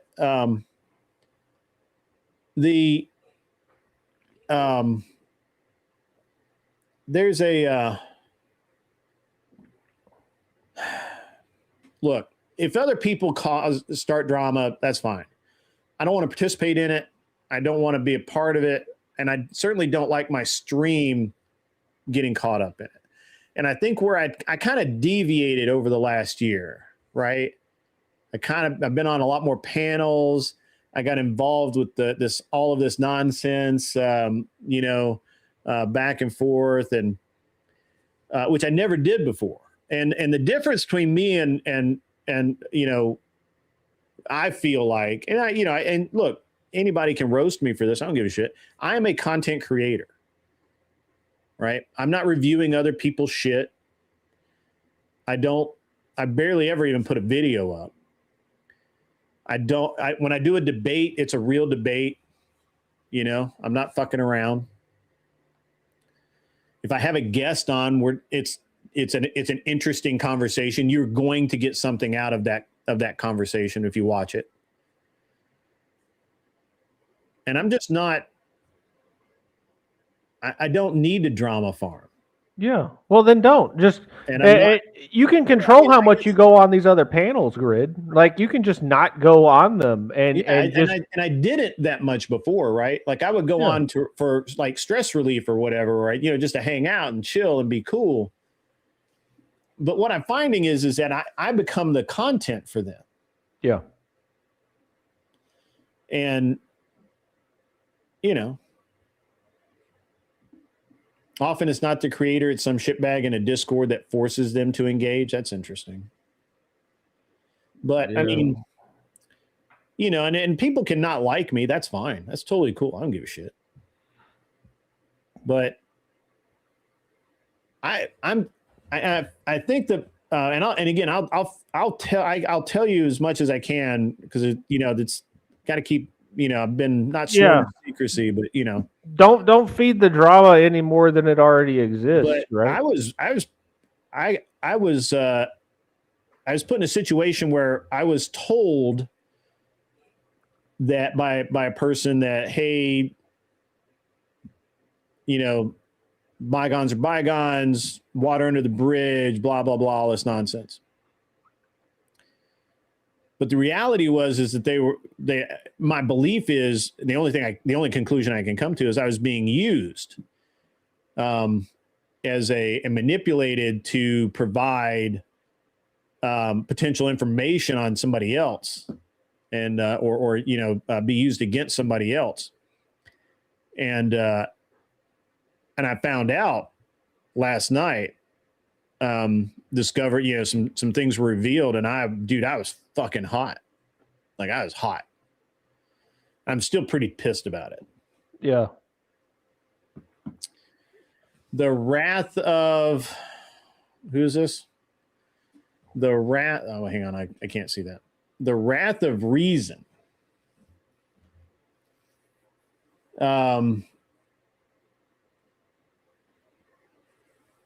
You see why I have 14,000 subs and 25 viewers? You are a snake. I'm not a snake. I'm the most honest person out here. You would know that if you watched.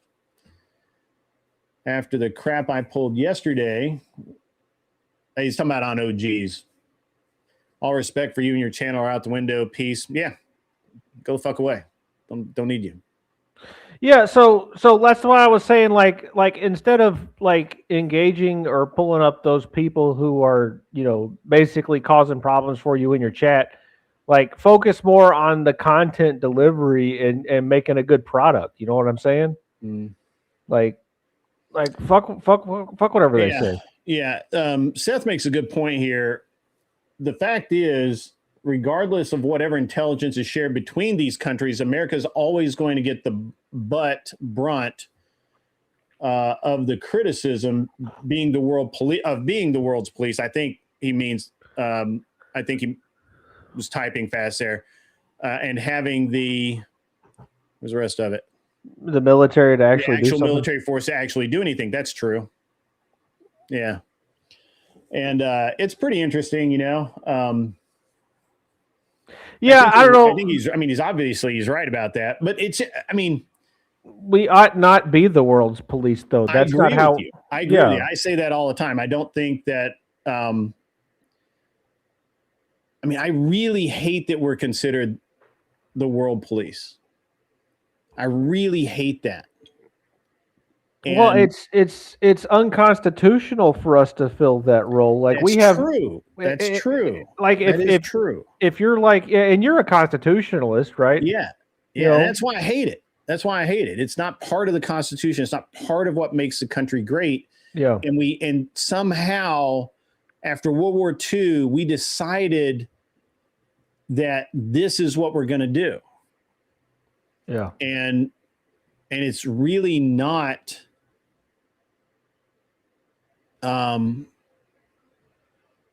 It's really not. What am I looking at here? It's really not. It's not what we need to be doing. Yeah, well, it's scope creep. But so I was actually, it's scope creep, and well, let's just be honest here, right? So at the end of World War II, we won everything, and rather than just keep it, we decided that for whatever reason, the decisions were made to, you know, like we're going to give Germany back, but we're going to basically neuter them so they can't go to war again. And we're going to give Japan back to the Japanese, but we're going to neuter them so they can't go back to war again. And all of these things, right? And that's where we became the superpower, because we're now, rather than just taking our toys and going home and saying, okay, we kicked your ass and don't come back, you know, rather than doing that, for whatever reason, whether it was fear that it would happen again, whether it was just simple arrogance that we could do it better than anybody, whatever it was, the reality is that we designated ourselves as a world police. So we designated ourselves as the ones to go out and do all of this stuff. And, you know, so it's, I don't know. It's a reality. It's a reality. I think that we need to wake up and say no more. Right. We need to stop funding the endless funding of the world. And because we don't want these countries. And you look at, and look, I can pick multiple examples. Noriega, right? Noriega, who, you know, everybody, not Noriega, hang on. The guy who went to prison for so many years. He was a communist, but people never talk about him being a communist. From Panama, pretty sure it's Panama. Yeah. Hell. Mandela.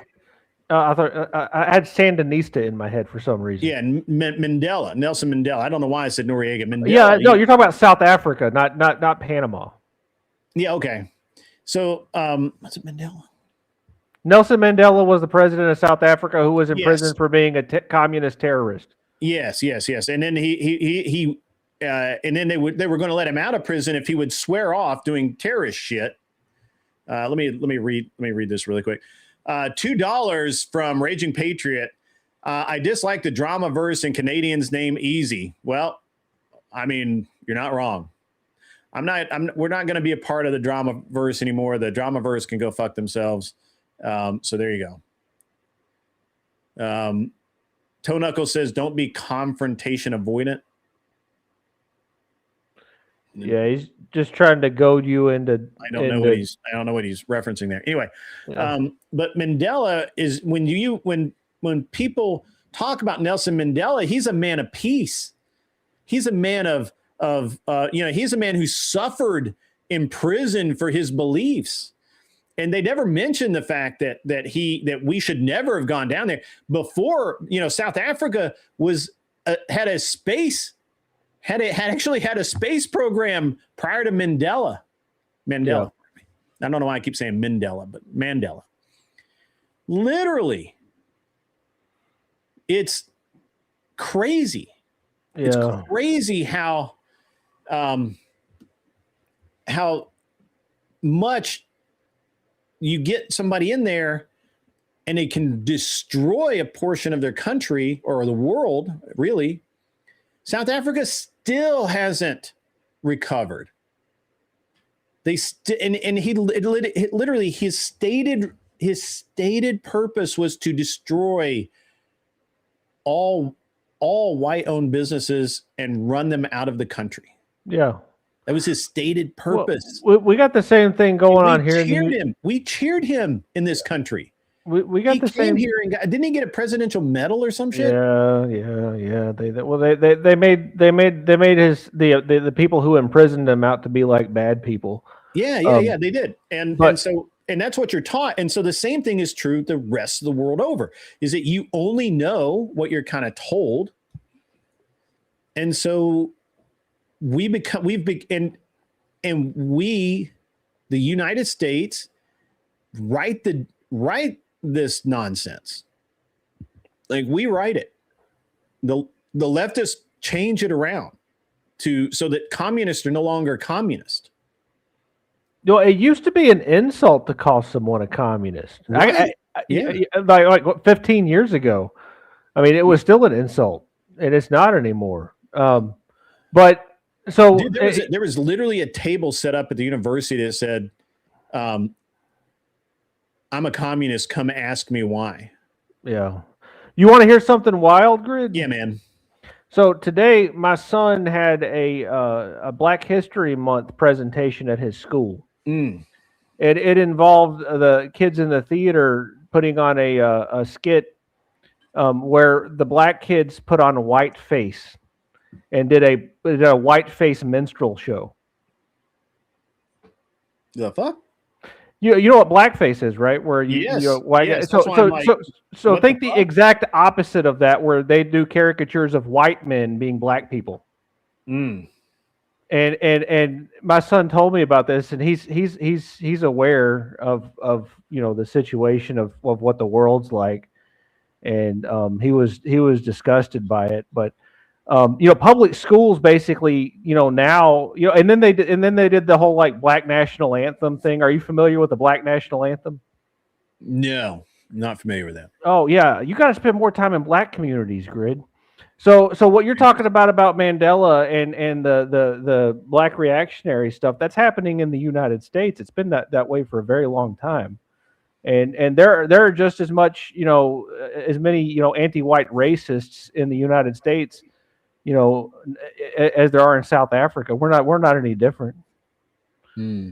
Well, I 100% agree with that, and I really like this John Doyle guy who's like, why racism doesn't exist or some shit like that. I forget what the name of it is, but it's great. It's hilarious. Or why the things we know about Black history are all lies or some shit like that. It's like it's a great because he backs it up with facts, like real facts. Yeah. And Anyway, so which is why I was giving you shit yesterday when you were talking about the 3 black women who. And you know what's interesting is nobody talks about Crenshaw. The guy that figured out the orbit, the guy that figured out all of it and like programmed the computers and everything. And you don't even know his name. I can't even remember his first name. So, like Abe or some shit like that. So because of where I live, I went to school with the grandchildren of the Operation Paperclip people. Mm-hmm. So I knew the German rocket scientists who actually built the Saturn V rocket.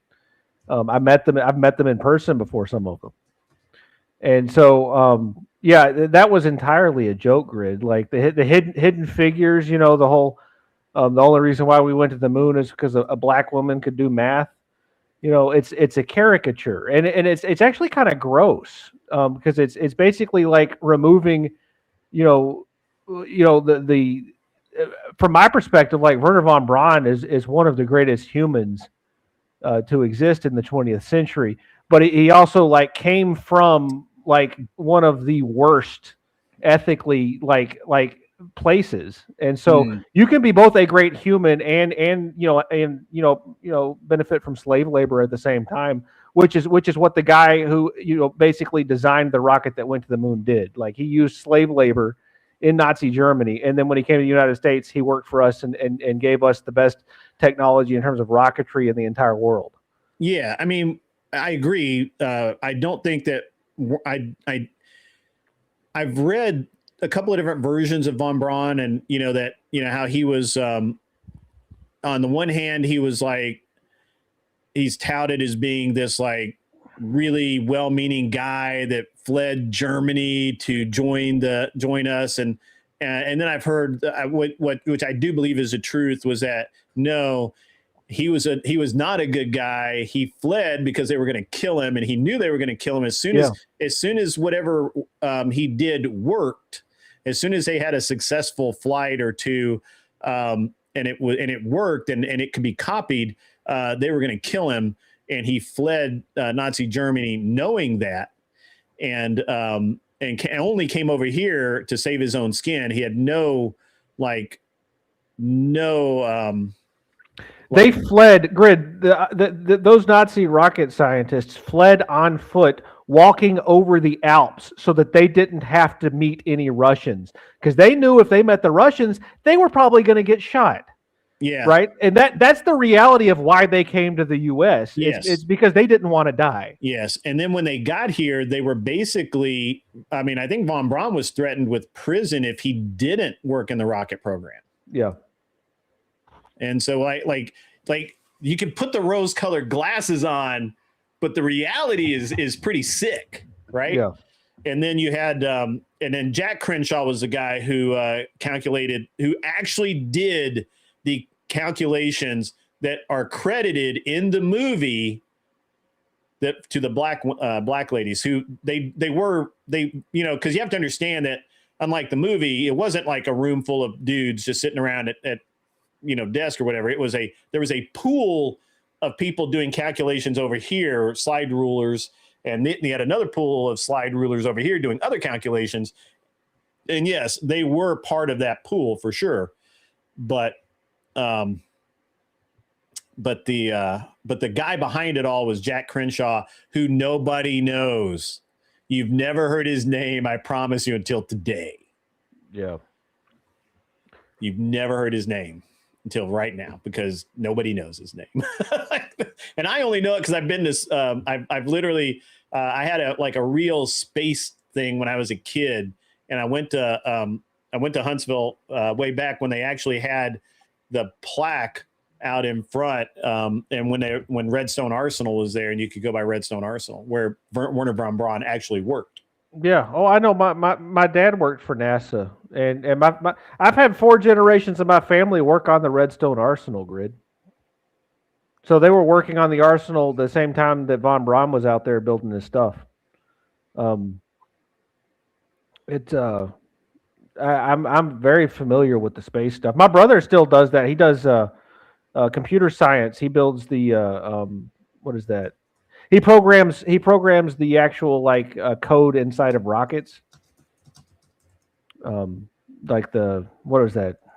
That one that the Ukrainians used to kill Russians. I don't know, one of those. I don't know anything about any of that stuff. I'm an accountant. I'm not an engineer. But yeah. So the point is, and this ties back to what we were talking about with Iran, right? Like history is not like a binary, math formula where you say this group good, this group bad. History happened this specific way. These are the facts, right? History is subjective based on the perception of the people that wrote it or want to craft some narrative. It's just like and most of it's written by the fucking media. And we may say the media used to be good or whatever, but the media has always had a fucking bias, right? So you got to take into account that anything we think about like the Iranian Revolution, it was colored by the bias of whatever fucking reporter was talking about it at the time. That's the way history is. And there's a lot of fucking autistic people on the internet now who want to think that they know something because fucking Grok told them what to think about a specific fucking talking point. And it ain't that simple. Yeah. Like I don't have a problem with being wrong talking about Iran because I don't know everything, but there's a lot of people. Well, you had the gist, but you see what happens with you, Anson, and it's not. I mean, look, it's not a bad thing. You really take, and it's really good for me to listen to you sometimes because you take the side that America's doing it, intending to do the best, but we're actually doing the worst. Right? Yeah. Like we have good intentions, but we fuck it up. Yeah. And so you approach everything from that viewpoint, whether it's, and so it obviously it skews your vision, but it allows me to have a different perspective as well. So I don't mind it. I mean, and you were factually wrong about some things, but being factually wrong is not always not the same as just being wrong, right? Like you're not incorrect that the CIA was meddling over there where they probably shouldn't have been. Other countries were over there fucking shit up. It's always attributed, especially in modernity, to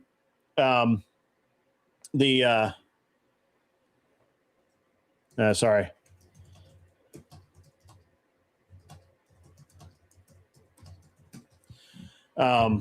So in modernity, it doesn't matter if the French and the German and the Italians were all exploring for oil in Iran and basically not stealing the land, but in the eyes of the Iranians that's what they were doing, right? These were nomadic tribes still, even after World War II, they were still like riding around on camels and shit.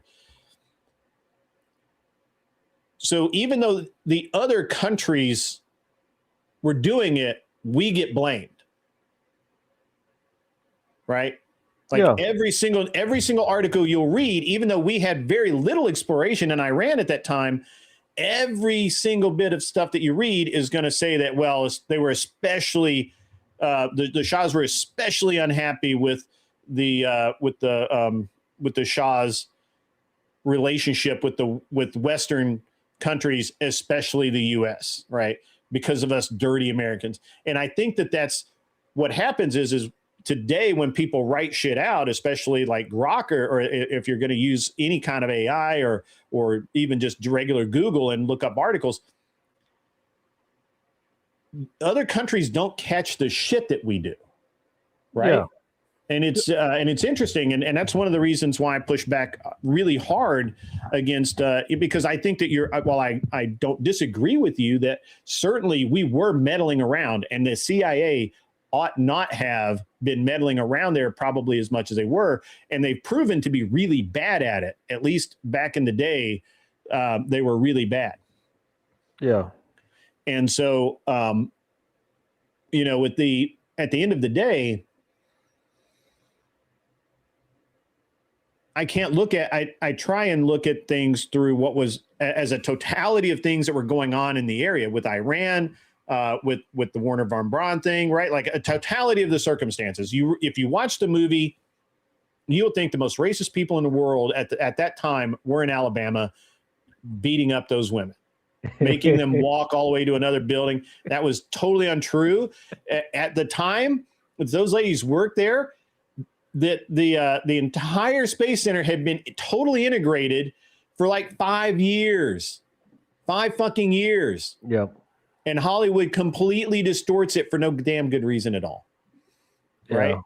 And this is why people don't actually understand the history of the United States. And this is why when we talk politics, that we have such a huge difference of understanding in this country, because people have been lied to. They think Martin Luther King was a good man. He was a man. He got his rocks off a lot. Yeah. He was more like Andrew Tate. Yeah. No, that's right. Yeah. He's very, very charismatic, good looking. The ladies came around a lot. Sometimes they didn't consent. Yeah. Whatever. Yeah, and so when we talk about all of these people throughout history, the thing is that for some reason, Americans tend to not really push back on this nonsense. Well, most people are NPCs, Grid.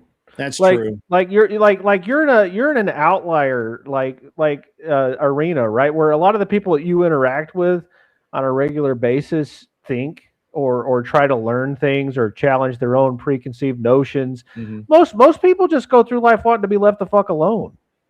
I think most people are willing to accept whatever they're told because it's convenient.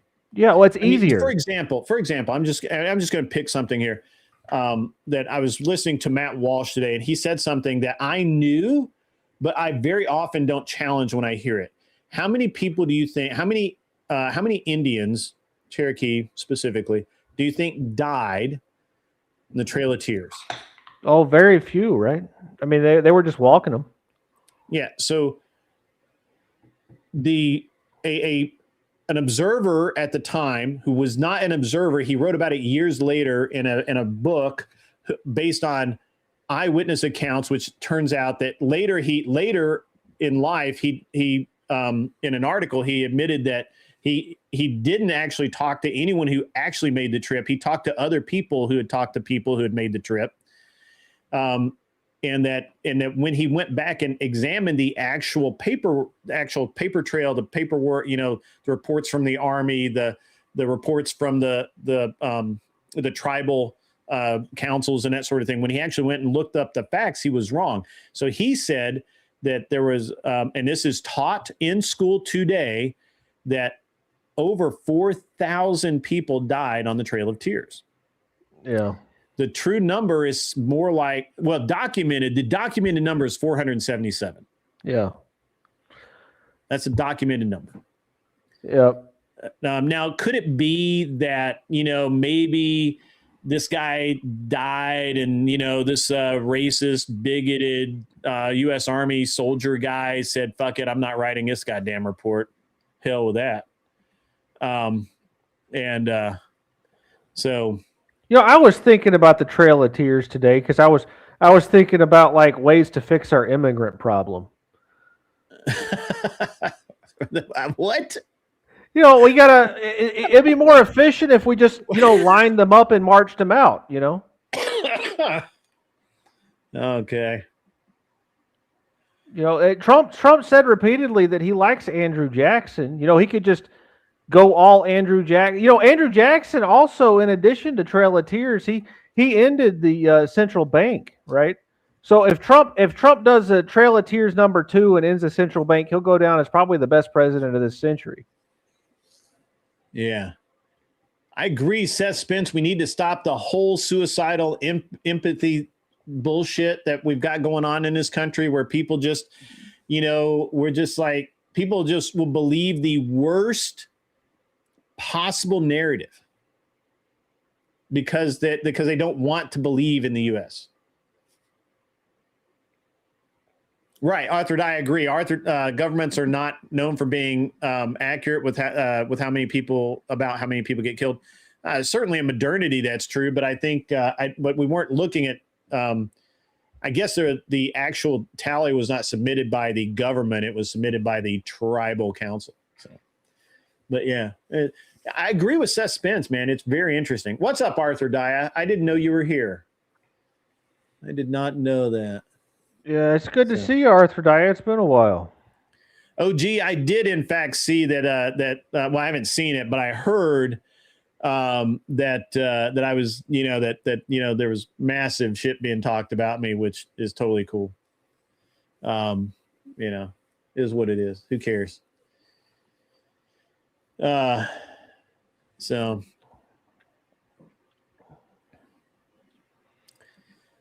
Yeah, but I just find it really interesting. I find it's amazingly convenient. The rhetoric, the anti-American rhetoric that's out there, right? That we're always the bad guy. We've always, which is it's just really. Well, we used to have a higher trust society, right? And that's changed over the last 30 years. And Trump basically got elected on the whole, anti-establishment line. Sure. And so that kind of whole all feeds into the anti-Americanism, right? Mm-hmm. Like on some level, like we're not supposed to, be patriotic for the sake of being patriotic. We actually have to believe in our country. Yeah. Yeah, I think that's a problem, right? Like, well, first of all, Arthur Dias says, you missed my threat to march up there and homeschool your kids, Anson. We can't have the little ones watching black, white face minstrel shows. I couldn't agree more.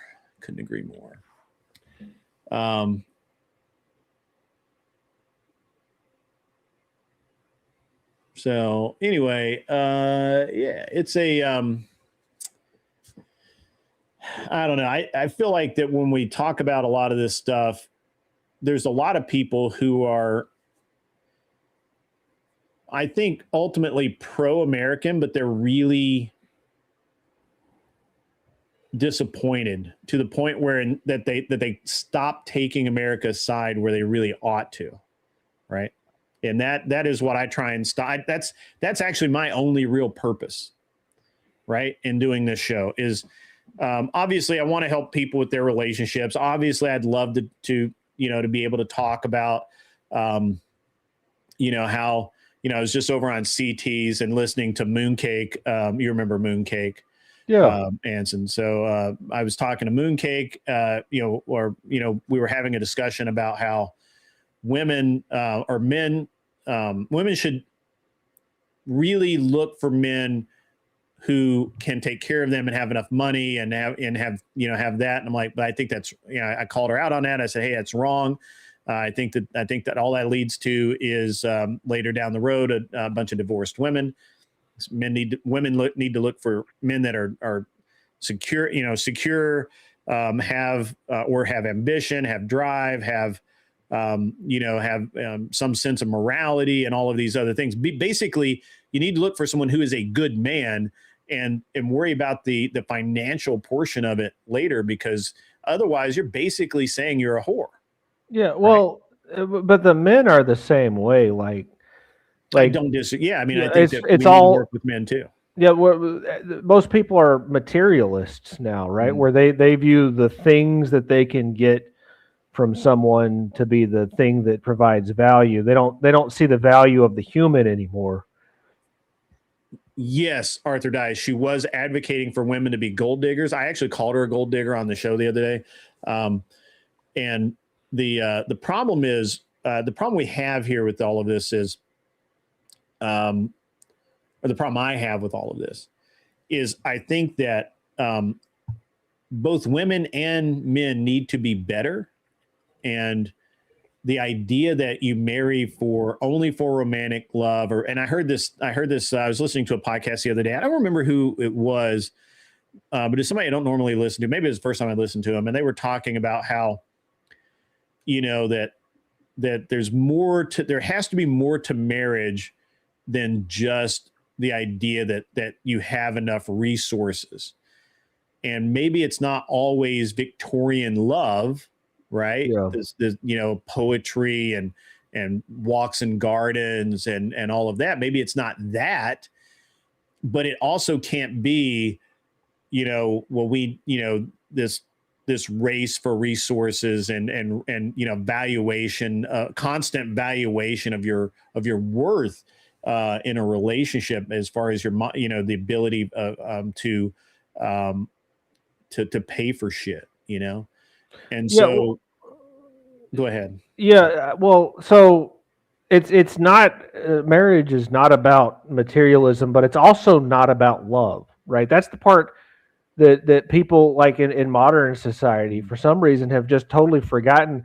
It's deeper than that, right? You're coming together and you're making something that's better than the sum of the two of you, like alone, right? You're and the Christians, the way that they have it constructed, they're the ones that basically created the society that we have, where the Christian construction of marriage is how our culture was built. Mm-hmm. And if we're not following that specific construction of forming families anymore, then our culture totally changes, and it turns into this nonsense that we have now, where there's this rampant divorce and women going after material objects, and men going after women for just like pleasure purposes or whatever, like the red pill fuckers talk about. We've lost the mooring on the fact that it's not love and it's not materialism. It's coming together for a higher purpose, and basically like committing your life to someone else to build something that'll carry on for several generations. Because the point of getting married isn't just so that you're economically more convenient and don't have to work as hard. It's to actually have a duty and a burden to have children and have lots of them, and like there's additional duties. I think that most people don't ever use in a relationship, and that is duty and burden. Yeah. I think, but it's a joyous burden. It's not right. A burden. My fucking generation, like millennials, I'm the oldest in a millennial, but my fucking generation, we did everything we could to avoid burden. Right? There's grown fucking men playing video games still, like fucking children. Mm-hmm. Because they didn't want to ever grow up. Yeah. And it's disgusting. And the younger generations are doing the same thing. It's not getting any better. Well, I mean, I think that it is getting. Well, I mean, I look at the way my son looks at things, the way his friends are interacting with each other, the way that we've been looking at schools, for the past I don't know several weeks, maybe months, and talking to the teachers and talking to the students, and maybe it's just because I am where I am, but it's much more. It's much less about any kind of inclusiveness or diversity or any of that kind of stuff, and everything that the schools that we interviewed was about responsibility, good behavior, manners, all of the things that that was talked about when I went to school 50 years ago, right? And so it's I think the tide is turning now. Does that mean that it's going to that tide's going to develop into a wave that you can surf in on? Maybe not. But I think we're better positioned than, say, the Japanese or the Chinese. Yeah, I don't know. The Japanese and Chinese have one thing going for them that we don't, and that's a homogenous culture and a desire to keep it that way. That's true, but the problem is that they have in China, especially right now, they have a massive fall off coming in population. Massive. Yeah, and that's fine as long as you still have the same culture. I mean, it's I don't know if it's fine, because you need a certain number of people to run the country to provide for the people, and it'll increase poverty. Yeah, and there's some. Have you heard this theory about how the population decline is actually late, that because of modernity and because we haven't had an actual war for 50 years, that that we haven't, basically that in these modern countries we haven't had a decline in population. We haven't had the number of young men pass away and all of that. And so one way or the other, as they say, nature finds a way. And because of this idea of because of the culture shift and because of the and several other things, that they're depleting it. The population will deplete down and then build back up, and it's kind of a natural sort of thing. Have you heard that? Yeah, it's bullshit. I think 90% of the shit I read is bullshit, but I'm just asking, what do you think? No, I haven't heard that specific theory. Not everything that I've read. I'm explaining it. Yeah. I'm shortening a lot of it, right? Like, this is a very long fucking article. But. Yeah, no, what you're saying is that we would have had a larger decline before now had we actually gone and had another like World War III where we or a black plague or But the thing is, if you look at the countries around the world that have been war torn, they have very high replacement population rates. Yes. Like Afghanistan's got a massive population. And that's part of the point, right? Like where there's wars, where these men are being killed off, you have a high replacement rate and it's maintaining the level. Where they don't, you're having a very low birth rate. So all of these people are going to die off, and that's going to create this, it'll move the it's not, what the fuck is the word? It's like there's your a correlation, or your not instinct. There's a correlation, but not a causation, right? So the war creates like a sense of urgency amongst the women to actually fucking settle down. It reduces their economic choices, and generally war creates more poverty, and that also reduces economic choices for women. And if they don't have economic choices, they're not going to be going out spending money on birth control, and they're not going to be out running around doing things they shouldn't do. Generally, poverty makes women more compliant, and so that's and from my perspective, that's why that correlation exists. It also changes the way that the hormone levels and all of that sort of thing too.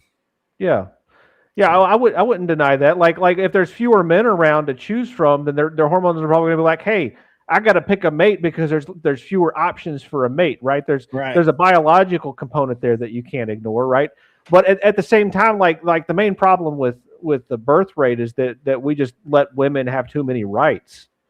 I have a problem with the way that the replacement rate has been calculated, because I don't necessarily believe that we need X amount of growth. So I don't know. I think it's a very interesting discussion to have, and specifically I'm looking at Japan, right?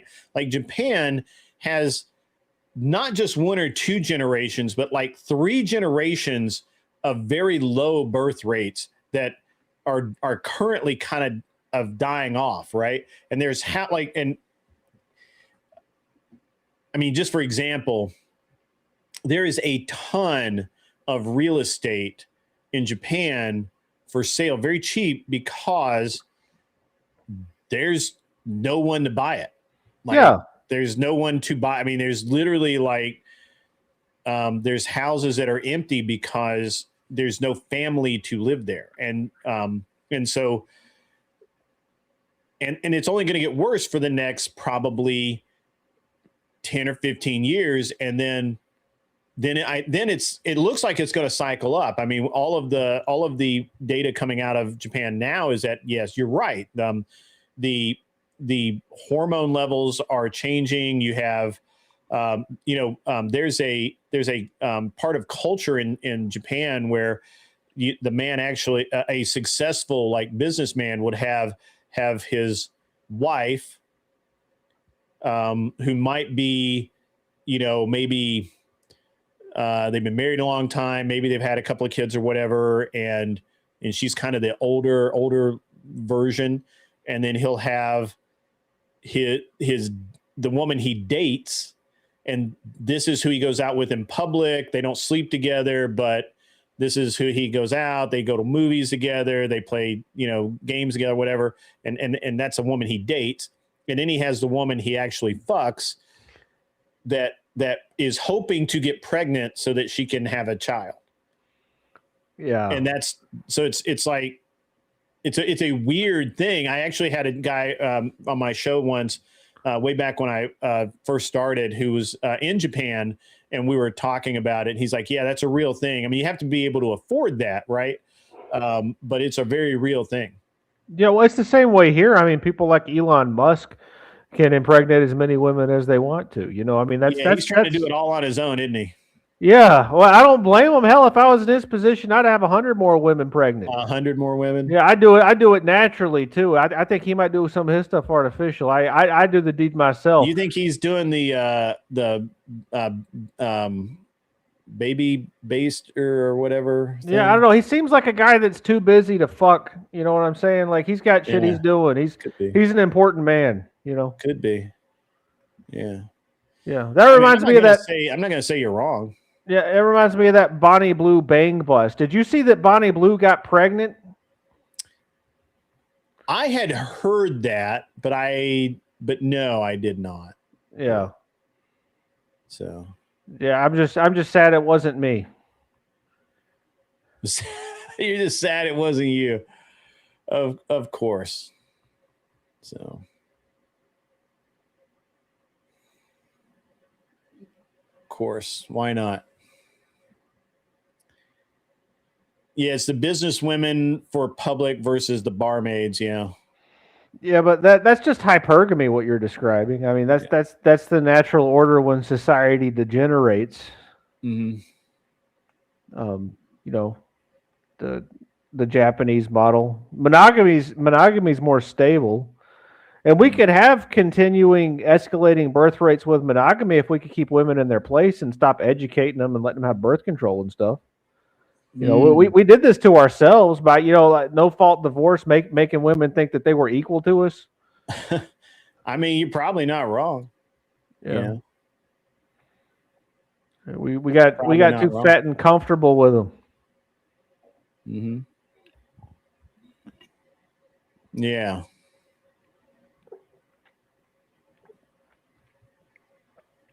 Grant, I'm going to say you put that picture of your wife up on your stream several times. I did. And your wife is way more attractive than you deserve. I mean, you're not wrong. Yeah.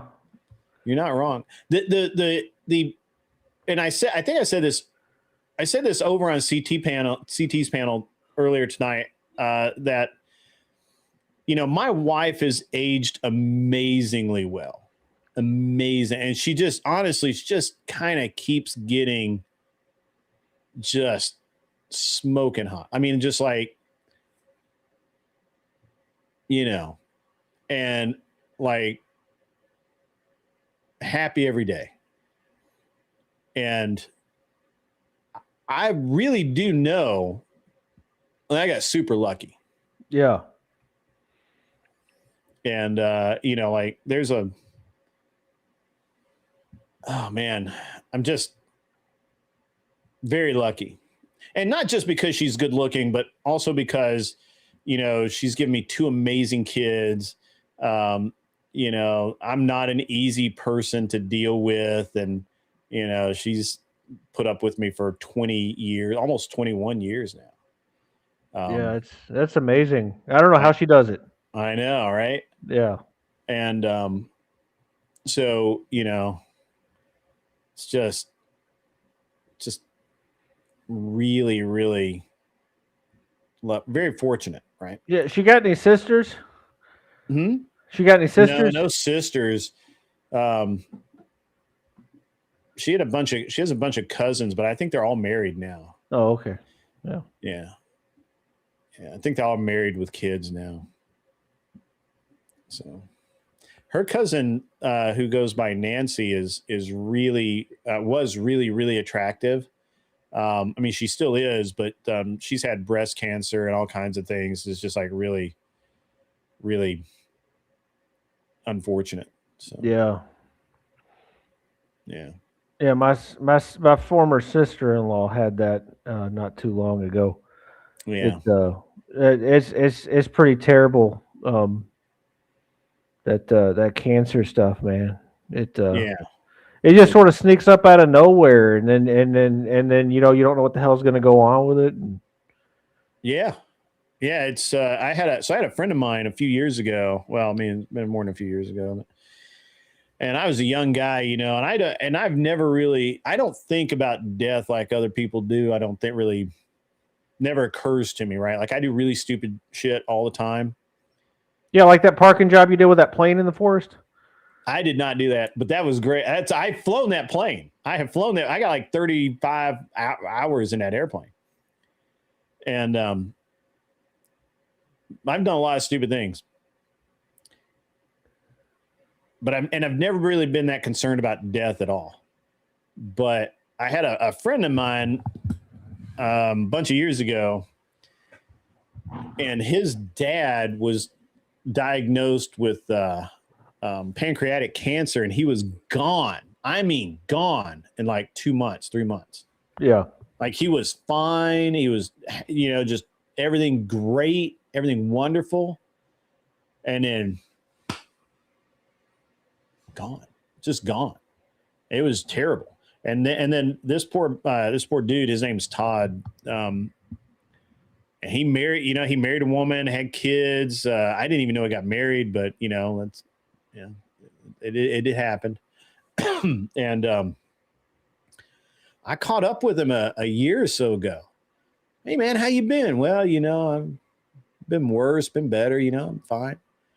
But his wife has cancer.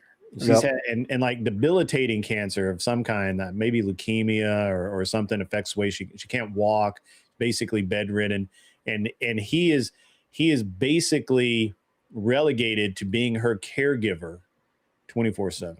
Yeah. It's just terrible. And my mom, has been going through a lot. She had back over Christmas, she had we don't know when she had the stroke, but we had to take her to the emergency room, and she spent Christmas in the hospital because like Monday she called me. I didn't have time to talk to her. I told her I'd call her back the next day. I didn't actually get a chance to talk to her. Well, pardon me. I told her I'd call her back later that day. I didn't get a chance to talk to her the next day. The next day, she doesn't answer the phone. And okay, I call her back and call her back and call her back and call her back. And finally, we get somebody to go by the house, and she doesn't have her phone with her. She just totally forgot about it. Didn't have her glasses, nothing. Sitting there in her chair watching TV. And I talked to her. She doesn't remember that my grandmother had died, or her husband had died, or my brother had died. Matter of fact, she called my brother's son, not the brother that died, but the one that's still alive. She called my brother's son my brother's name. Yeah. People who've had strokes do that. My grandfather had a stroke on his 70th wedding anniversary. Oh, wow. And he did the same stuff. He would call me my brother. Yeah. And so we thought that was weird, and then so the next day, but she seemed okay. So the next day, she's not answering the phone again. I had my brother go down, brother and his wife goes down there, and they found her she'd locked herself out of the house. Yeah. And so, then we brought her to my house and we took her to the emergency room, and they found 2 areas in her brain that were dark. Yeah. Then they're small, right? So they're like micro strokes because she was on a blood thinner. which is supposed to help prevent strokes, but in this case, it kind of happened. And now, this past week, on Tuesday, I think it was Tuesday. I get a call from. It wasn't this Tuesday, week before last Tuesday. I get a call after I did the show or during the show. I was doing the show. I get a text. Mom's been in the hospital all day. She's home now. I think she might have had another stroke. The healthcare nurse that comes in, or the healthcare worker that comes in to check on her a couple of times a week, found when she took her blood pressure, it was 39 and 36. 36 is like damn near death's door. Yeah. And so we actually think she may have had another small stroke. So, well, I mean, Greg, we can't control any of that stuff. I don't know why you don't. No, think you can't control it, but it's like it's rough, man. It's rough. I mean, and I guess where I was kind of going with this is that people can't take care of themselves. Right? Yeah. My mom, who my mom, who was counting on my youngest brother who passed to take care of her in her elder years, he passed, so he's not around. He can't do that. My stepfather passed a couple of years ago. He's not around. He can't take care of her. She lives in another town. So it's for me to get there it's at best 45 minutes, usually about an hour to get there. Yeah. I mean, this is the point where you sell all of her stuff so that she doesn't have any assets that the state can take, right? Because that's usually what happens when you die. The state takes your assets, right? So you make her impoverished, and you move her into a little studio apartment on your property, and have some caregivers take care of her. I mean, that's so and again, this goes to, in modernity, people give up too easy on each other.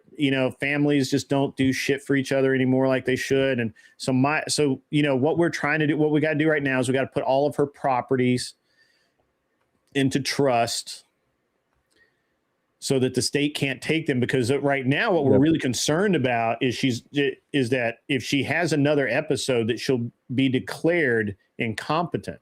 Yeah. Which means the state will commit her, more than likely, to an assisted care, place, or a nursing home of some kind or something like that. And they will take her assets to pay for that. Yep. And there won't be a whole lot that we can do. And so we're trying to get right now. I've got to talk to a lawyer. I'm actually have a meeting with him on Monday to, start drawing up the trust and put everything in the trust, do quit claim deeds, and, pay the money and just get everything out of her name.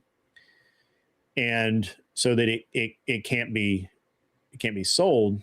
Yeah. And, or it can't be seized by the state. So that's an important concern. My sister-in-law, my brother's wife, is talking about going to work in that town and actually living there, and basically being there, 4 days out of the week, being at home 3 days a week, or vice versa, whatever schedule that they can make work.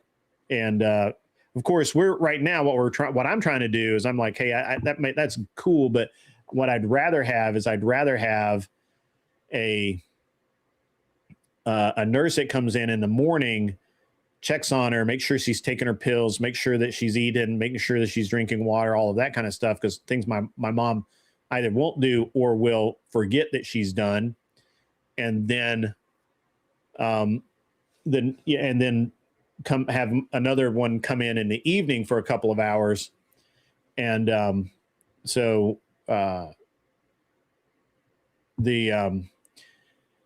They do a Medicaid 7-year look back to see if you've moved assets out of your name, and will pursue those assets. If it's moved into an irrevocable trust, it will work.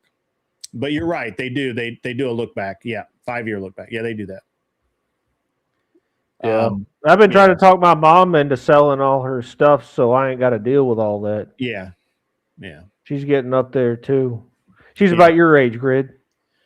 Yeah, because otherwise they go into a will, which will then go into probate, which will then go into all of the. It'll take 5 years to sort out and a bunch of money. Yeah. I mean, both my grandparents on my father's side and mother's side, when they eventually bit the dust, what ended up happening is that the state took everything that they owned and gave it to the medical providers who kept them alive the last few years. Yeah, and it's a racket. Basically it's hey, you made it to the end. Now the next generation doesn't get anything because all these doctors need your money. Yeah. And that's exactly it. Right. So that's literally exactly it. So, so we're trying to get all this stuff done. And that's why Arthur Dye is correct. It won't, to some degree. I think the transfer into an irrevocable trust and moving it into doing quitclaim deeds, I think covers. I got to talk to the lawyer tomorrow, or Monday. But what won't work is just doing quitclaim deeds or putting somebody else's name on the house or anything like that. Now, the problem is that they're all paying. Everything's paid for. There's no liens against anything. So the other thing it could happen is just go take out a bunch of liens against them for the next, But anyway, so we're trying really hard to prevent that from happening. Obviously, we don't want her committed, and we don't want her to be declared incompetent to the point where the state decides that she needs to be in a nursing home and can't be cared for. So right now, I think everything's okay, and we probably have 4 or 5 years, but we don't know. Yeah. My grandfather had a stroke when he was probably in his right about the time my mom's had a stroke, and he lived another 15 or 20 years. Yeah. Well, my grandfather, my mom basically has memory losses or memory gaps and some comprehension. Like, when she tries to talk, she gets her words mixed up and stuff. So that's relatively minor. And then on the other side of it, and she's she's fairly, agreeable. My grandfather, when he had his stroke, his entire personality changed, and he became a really vicious son of a bitch. Like he became a bitter old man, 100%. Yeah. Yeah. So. Yeah, my grandfather had a stroke when he was 92, and he recovered from it, and then lived another 2 years. But he lost his cognitive ability. He relearned how to talk and walk around and do stuff, but he was a shell. Like, he wasn't the same person he was before. Kind of the same thing. Yeah. Yeah, my grandfather, when he had 3 strokes total, and his first stroke, it was like he was the same person, but he was so angry. Yeah. So angry. And it just, we should think about death more, Grid. Death is fun. I guess, a certain percentage of thought goes into this kind of thing, and most of us don't prepare for what's coming at some point. And it's interesting because I don't get particularly, and maybe, maybe I am a psychopath, right? Maybe I am a sociopath because I don't feel bad when people die. I don't feel depressed, really. I don't have those specific emotions. I'll miss that person, and I have a sense of like, it sucks, but we all die. Yeah. Right. Like that. The reality is that we're all going to die. And,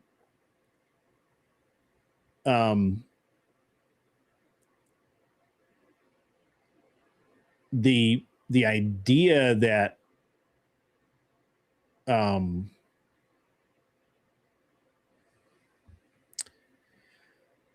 the idea that I should, I shouldn't say I should allow the idea that, someone has met their end. The situation can be really bad and really sad, but it just doesn't. I guess I just have a weird way of looking at it. I always think that they're on to the next phase, right? Like this is. Well, yeah, you're a Christian. Yeah. Yeah.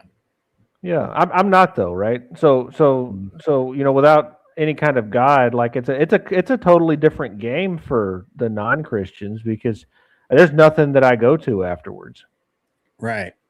And so, so it's supposed to be more scary, but it's not really, right? I just sort of accept it the way it is, but yeah, I could see how you'd be like, yeah, this is just, there's more afterwards. Like there's some comfort in that for you, I'm assuming.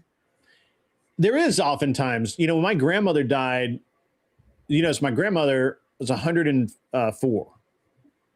And, I remember right after her 104th birthday, we had, Christmas here, and she held my son, who was a year old, and said,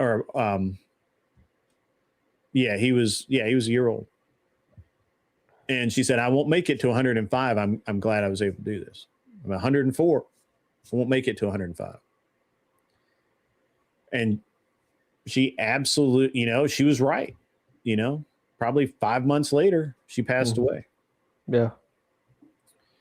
And, they called and told me, hey, grandmother passed away this morning and I'm really sorry. And it's like, okay.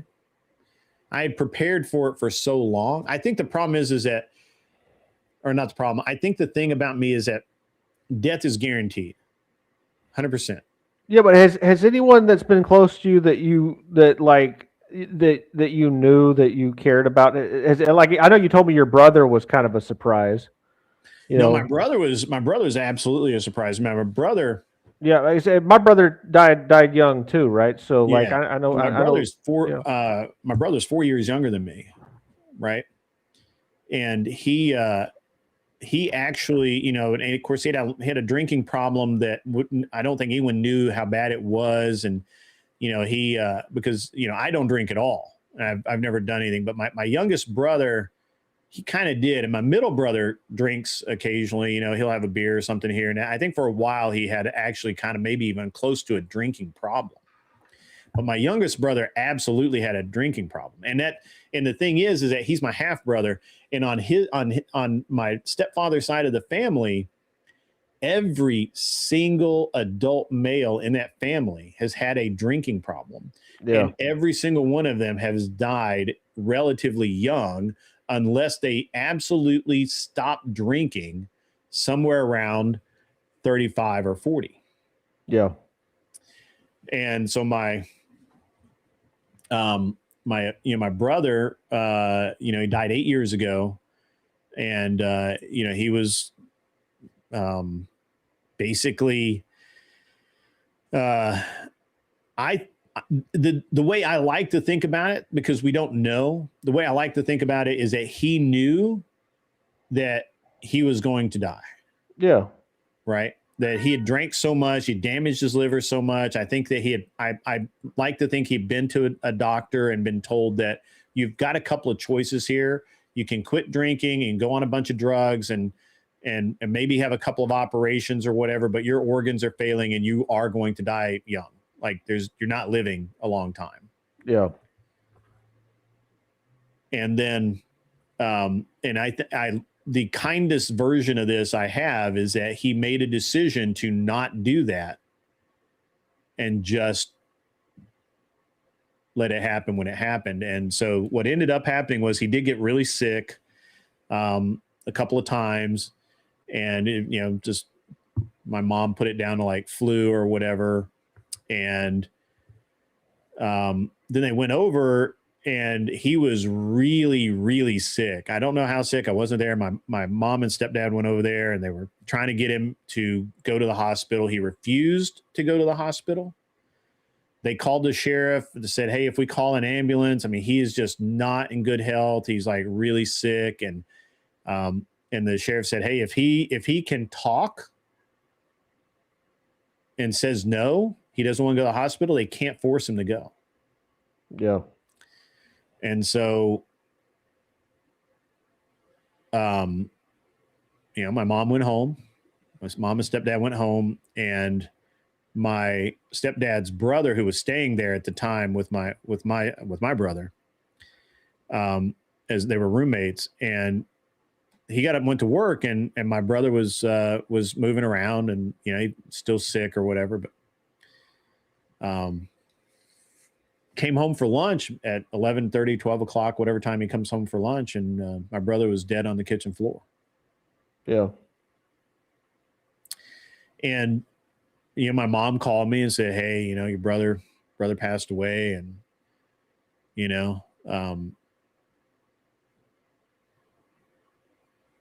thought about it. I wrote a really thoughtful thing on my Facebook page about it, because I was on, I wasn't on YouTube at the time or anything. But I wasn't, it's not like I was sad. I didn't cry. I didn't. Yeah. Then, it's just, and I've often wondered if it's because I've always, well, I consider myself a Stoic, but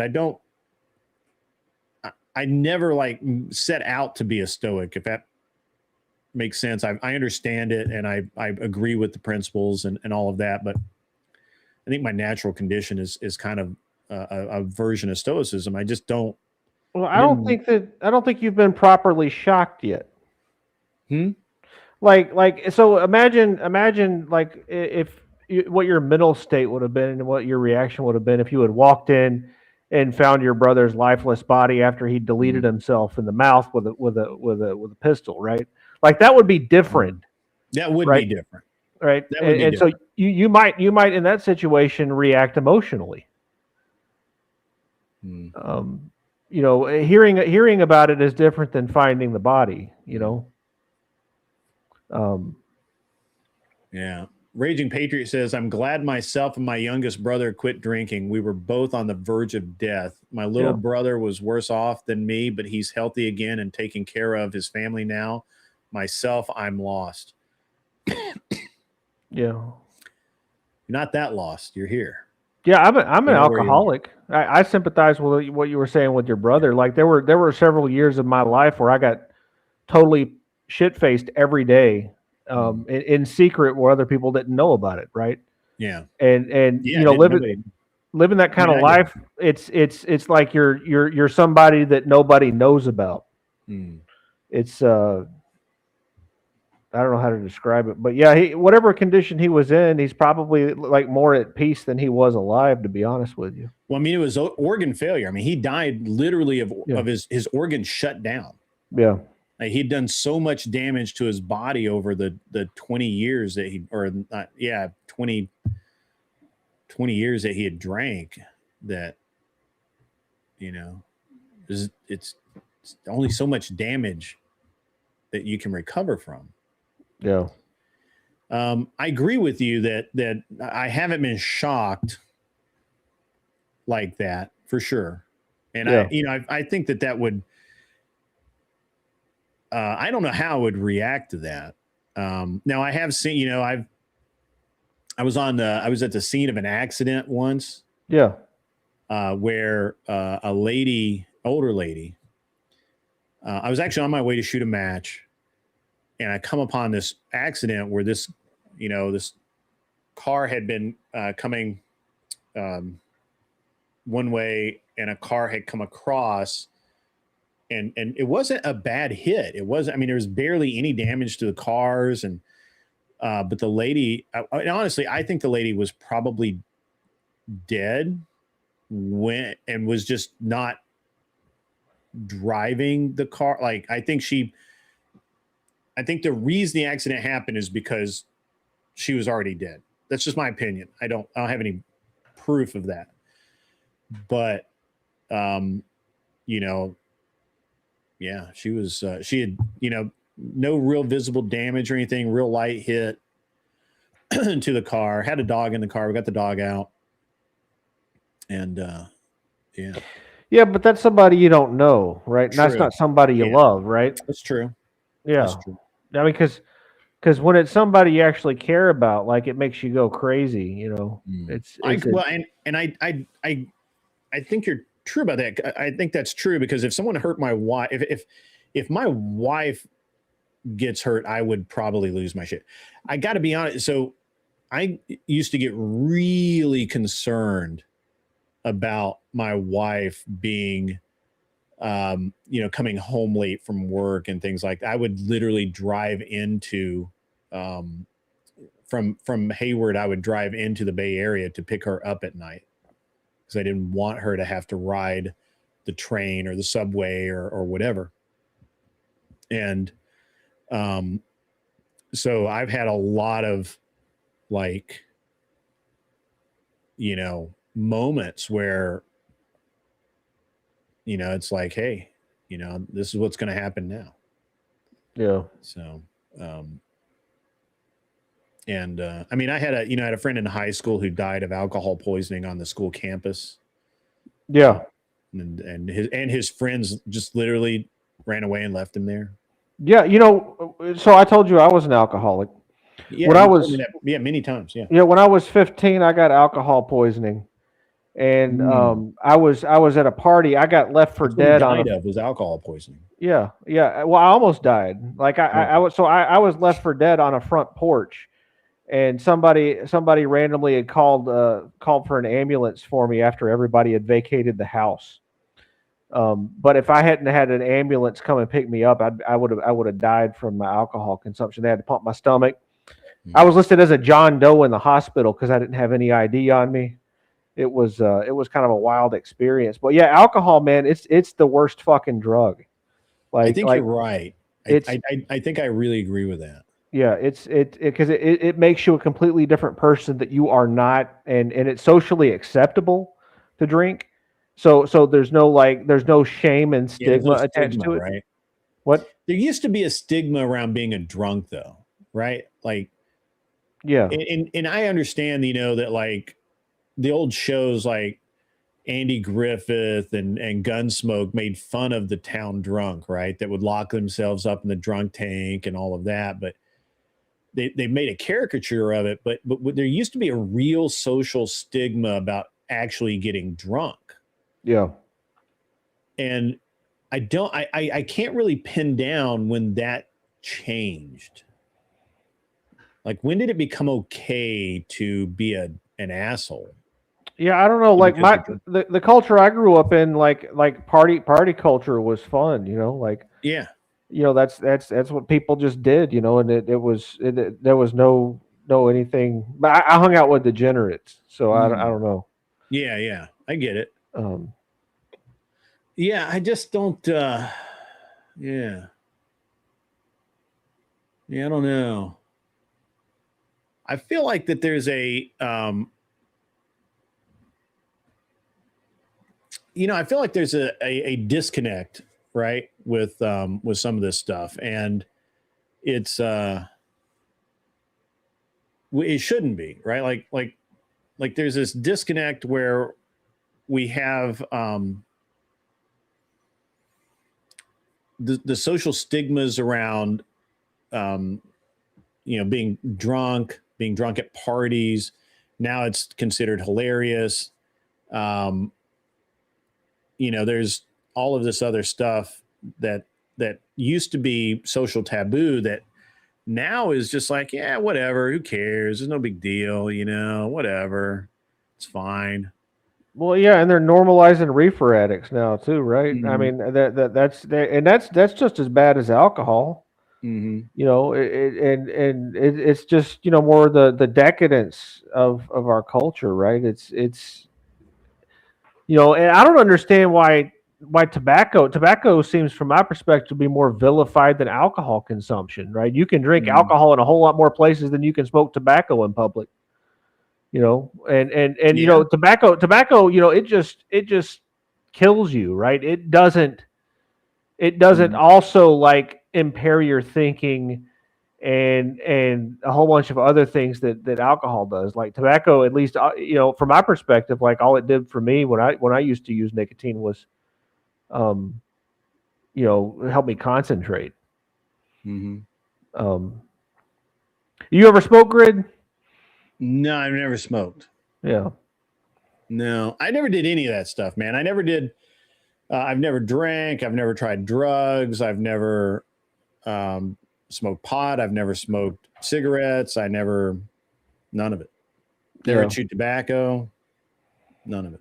Yeah, that is of all the drugs that I've done in my life, of which the count is numerous. The list is long and populist. Yeah. Tobacco was actually nicotine was actually the hardest to quit. I don't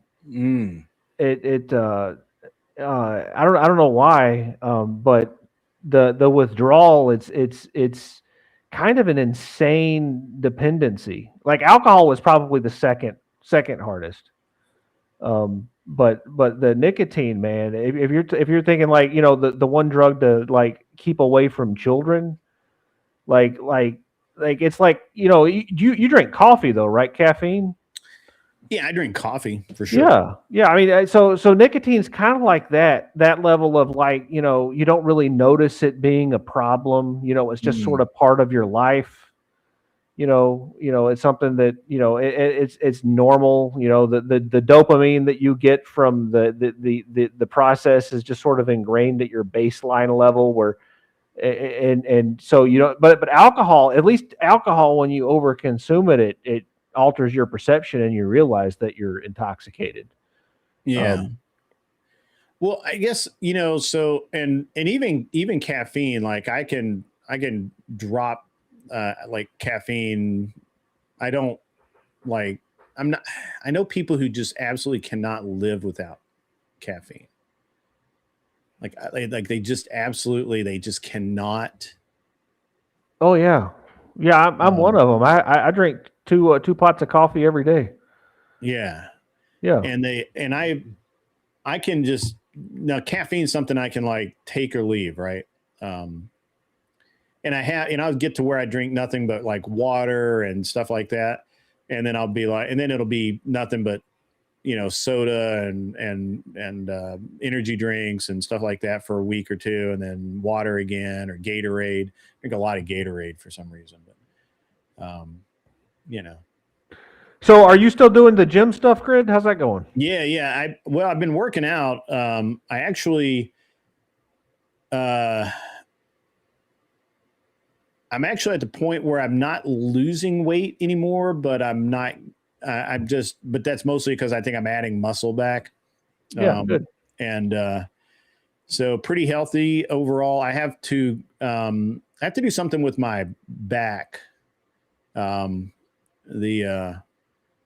There's a I have like, I don't know if it's sciatica or just a muscle issue on my right side lower back, and I've got to get that tweaked out.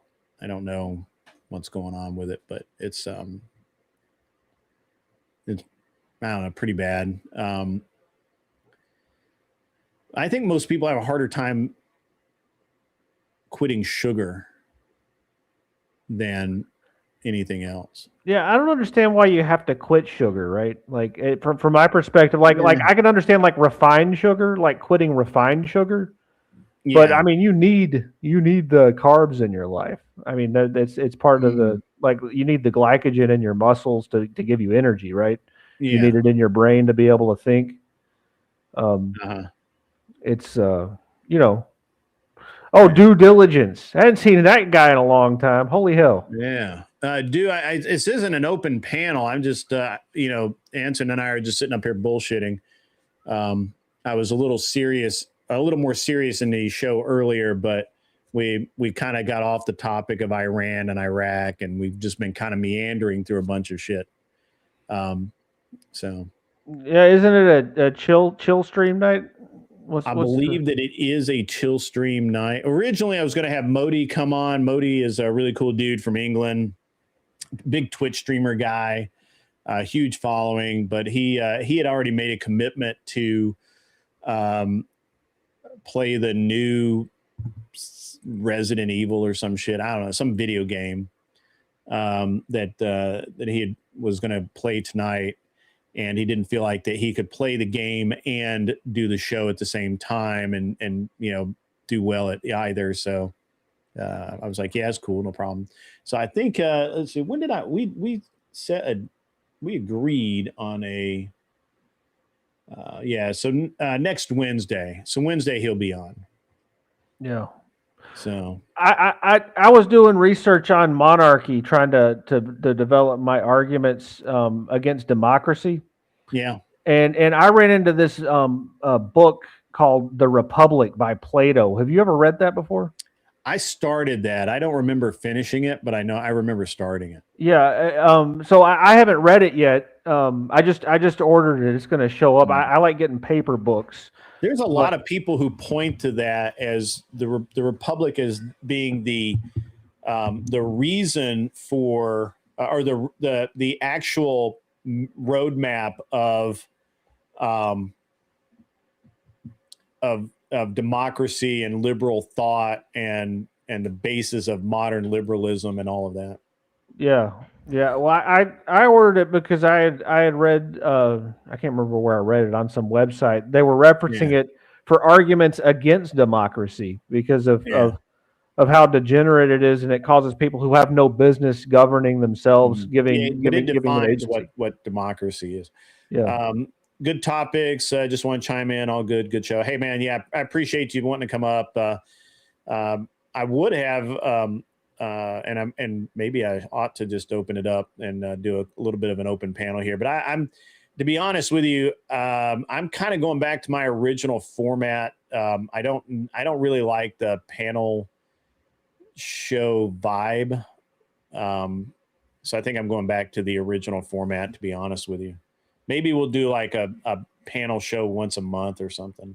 You could do a members only panel grid. I should do like that. A members only stream and where we do a panel show. Yeah, that'll be a perk for your members. I should get your memberships right now by clicking on the little $sign on the bottom there on the chat. And the grid will do members only panels. You heard it here first, people. Yeah. Avoided Hornet. Apparently, I am the star of the show tonight over at Easy's. Can't take my name out of his mouth, which is fine. He's a loser. What else can I say? So,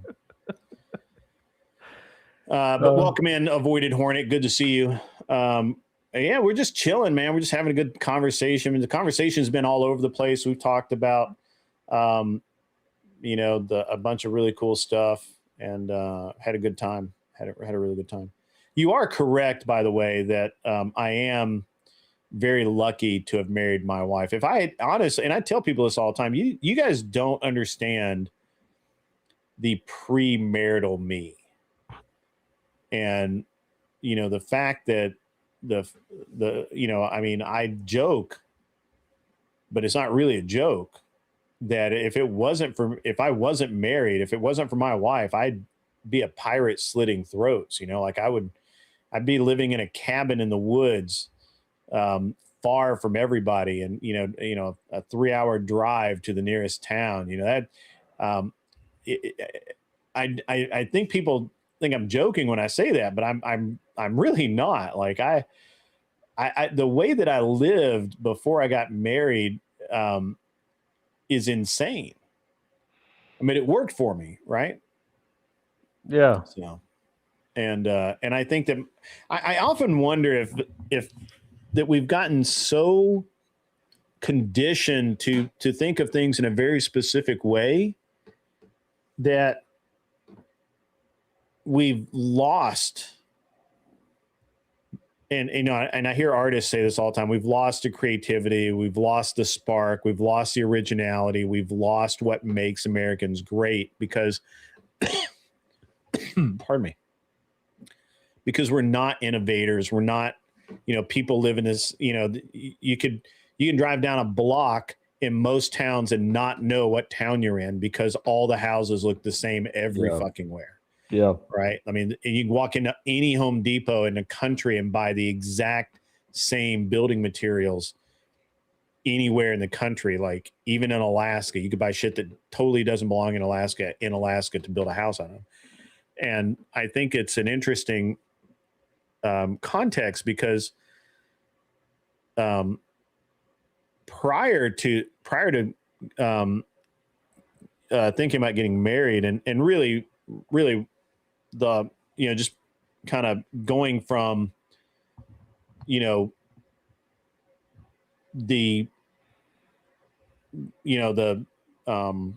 no strings, live wherever I want, go wherever I want, do whatever I want guy who was really only concerned with adding new skills, adding another talent, another ability, traveling to another location, gaining more renown, being more renowned in my field, gaining more of a legend, building a reputation.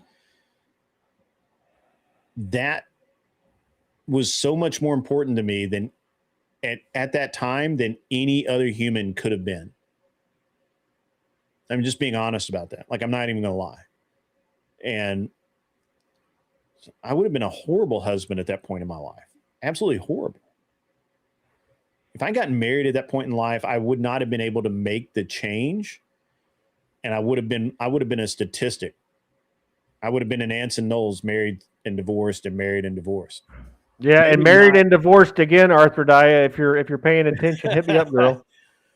I mean, I'm joking. I'm kind of being a little facetious about that, but I think that that's the reality of my situation, right? And it wasn't that my wife did it. It was, getting to that point in my life where I'm like, hey, I've now been in the same location for 2 years, right? Like that's meaningful for me, Yeah. Maybe now is the time, and I don't know how better to say, and I think that. Well, you were not complacent, right? Like a lot of guys are more domesticated, where they reach complacency. Good, yeah, right. Yeah, a lot of guys reach complacency at a much lower threshold than you did, right? Like, and that's my problem. I've gotten comfortable. Oh yeah. And so I'm comfortable now, and I'm complacent, and it's fucking my life up really bad because like I built everything on this hierarchy of feeling discomfort. Sure. And I don't have that anymore, and it's making me lazy as hell. Mm-hmm. And I hear what you're saying, man. I mean, you had a system down. You were going to rule the world, and then this bride came along, and it kind of worked out. Whatever. Well, I was going to rule the world, and then I got to the point where I was like, you know what? This is where I rule the world. Yeah.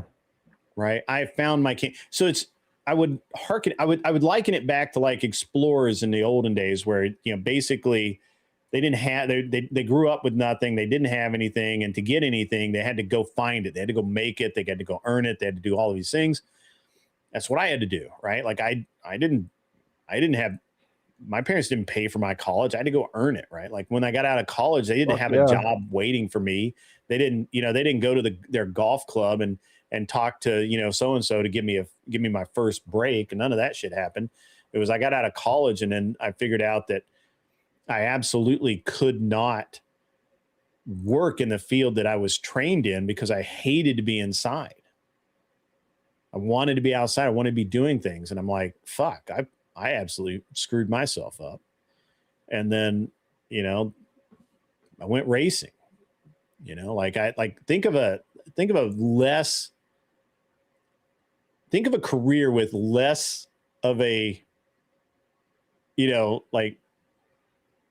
reputation, right? Like who actually people don't know people that work in racing. People don't know people that, like most people I come into contact with, they're like, they have no idea what I did. And so I went into this like really rarefied air, right? Like, and decided that this is what I'm going to do. Like, like a old timey ship's captain. This is what I'm going to do. This is what I'm going to be. I'm going to be the best damn ship's captain sailor guy ever.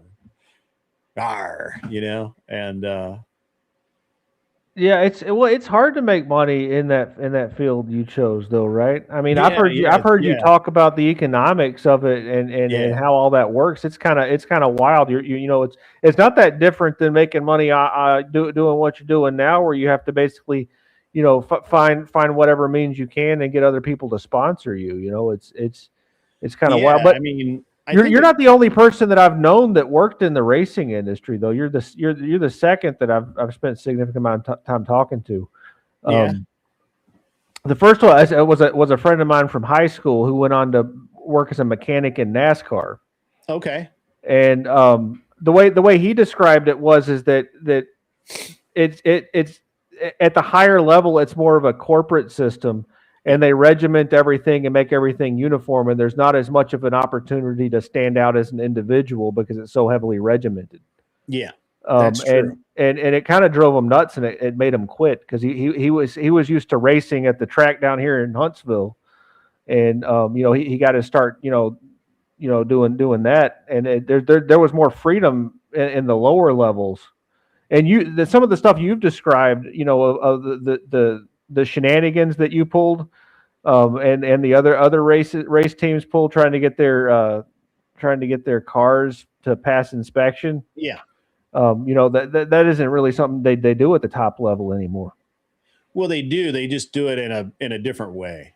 Yeah. Right. Like, and when we knew some of the shenanigans, a lot of the shenanigans I talk about actually came from NASCAR. I knew that they were doing that, or they, whatever. So it was, it was just it's a different environment, right? But while the corporate structure of NASCAR is I think that's a very accurate thing to talk about. The actual team structure is not very corporate. Yeah. And it's very much it's very similar to the same thing in road racing where, I knew guys who were cheating so bad, like so bad. And, this is what it is. Pardon me. There's no, and I had, I'm not gonna, I never actually cheated, but I got torn down a lot. Right. Like I was protested a lot. I was, because I pushed the envelope and everybody knew I pushed the envelope. I made no secret about the fact that I pushed the envelope. And so, I flew too close to the sun a couple of times. I had at Miller Motorsports Park, we got disqualified from a second place finish, I think, because our car, we had gone off road and the exhaust had come loose and it hung down an eighth of an inch too low. And they probably wouldn't have cared, but when we went through tech the first time, we were about an eighth to a quarter of an inch too low then. And I was like, but that's on track damage. You don't count that. You can clearly see that it dropped down, it moved because we went off track, and we can watch the footage. You can see us go off track. We went off-roading and slid off, went off in the weeds and dirt and everything else. And they wouldn't hear it. Like, they didn't care. And lost that. And then at Barber, about a year and a half, 2 years later, we got dinged again for ride height because we used the wrong blocks. They weren't marked properly, and we used the wrong blocks. So we actually lost. We were on pole position, but we had to start dead last. And we finished second in that race, which is really hilarious. Yeah. That we almost won from after we started last. So that was pretty funny. But, so again, I didn't intentionally, we didn't intentionally cheat, but the things that we were doing were, we always flew really close to the sun. So we knew that at any point in time, we could get our dick punched in, right? Like, I was just it could happen. And, but my philosophy was I would rather push right up to the edge and risk going too far than to not push at all. Yeah. And since it was my team and my car, that's the way it is. And now there were other teams, I was on teams where arguably what we were doing was not legal. When we were running the Vipers, if the cooler the Viper ran, the more horsepower it made. And the problem was that, we couldn't cool the car well enough during, especially if there was a yellow. But also just on really tight courses that you couldn't get a long enough run in clean air to cool the car down to where it would make really, it wasn't going to blow up or anything. It just didn't make the power we wanted it to. And so we, in theory, had a brake spray system to cool the brakes, but the brake spray system also sprayed the radiator. Now, that's not technically illegal as far as we knew, but we didn't want anyone else to know we were doing it. Yeah. And so we actually came in, and it was all automatic. Like once you armed the system, the driver didn't have to do anything. He didn't have to remember anything.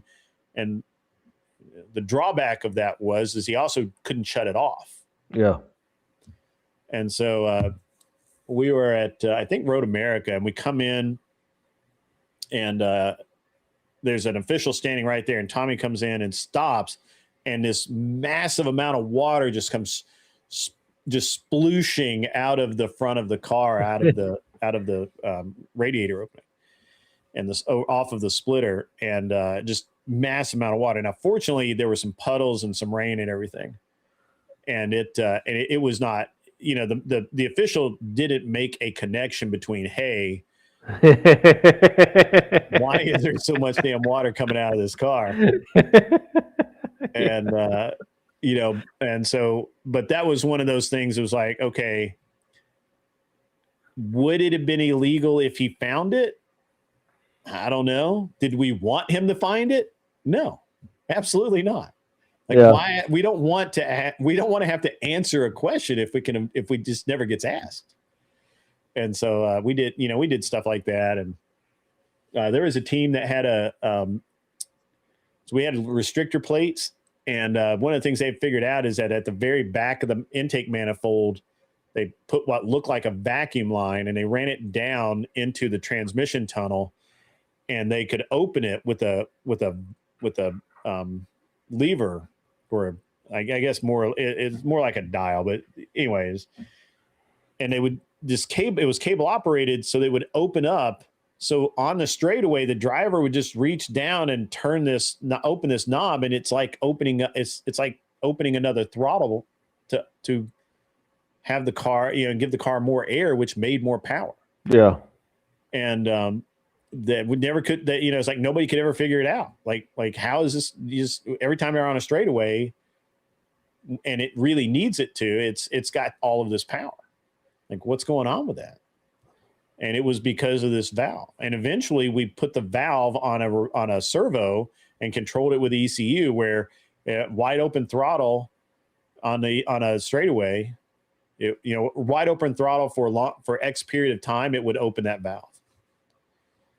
And so, it became a second throttle body. Are you selling man card hats, Grid? I do. Are you kidding me? I gotta check that out. I saw that in the chat there. Yeah. Smoking Spaceman put that in there. Yeah, Look at that. Get your man card hat, man. And it comes in different colors. I have a red one. I normally wear a red one. So I have a red one. I need to probably order a black one and a gray one just to see what they look like. Arthur Dye actually bought, I think, a gray one and said it was pretty nice. They're not my usual supplier, and I've been trying to get my normal supplier online to make them again, but they've been pussies and they haven't been doing it. So this tumbler here, the stainless steel one, have you got a so I use those, like I told you, I drink 2 pots of coffee a day. Right. So, and I actually use those tumblers. I fill that up several times during the day. Mm-hmm. Is that some of those you get them and you stick them in the dishwasher and they're all screwed up after like 2 or 3 cycles? Is this a good one or is this one of those? They're pretty good quality. I mean, I think they're not do I have one here? I don't have one here. They're pretty good quality. They're not Yetis, but then again, Yetis are not all they're cracked up to be. Yeah. So, yeah. Yeah, though I don't use Yetis. But yeah, no, that's a bunch of nonsense. I'm too cheap for that. Yeah, I might give me this tumbler here. That looks pretty good. I wouldn't want to get a hat though, Smoking Spaceman, because I would hide all of this receding hairline, and there's nothing more masculine than a man with a receding hairline. So, I want to make sure the ladies see my most masculine trait.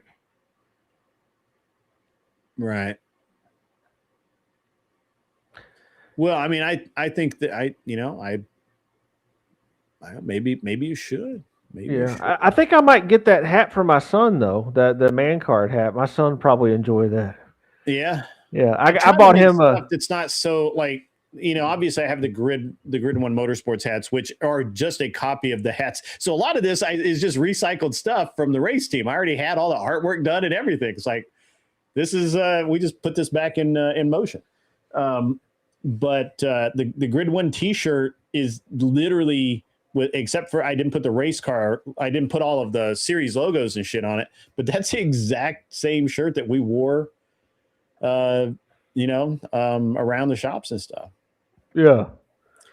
And so I'm waiting for, I need to take some time and do a lot more gun prattle stuff. I need a gun prattle shirt. I'm probably going to do an embroidered logo on a polo for the gun prattle shirts.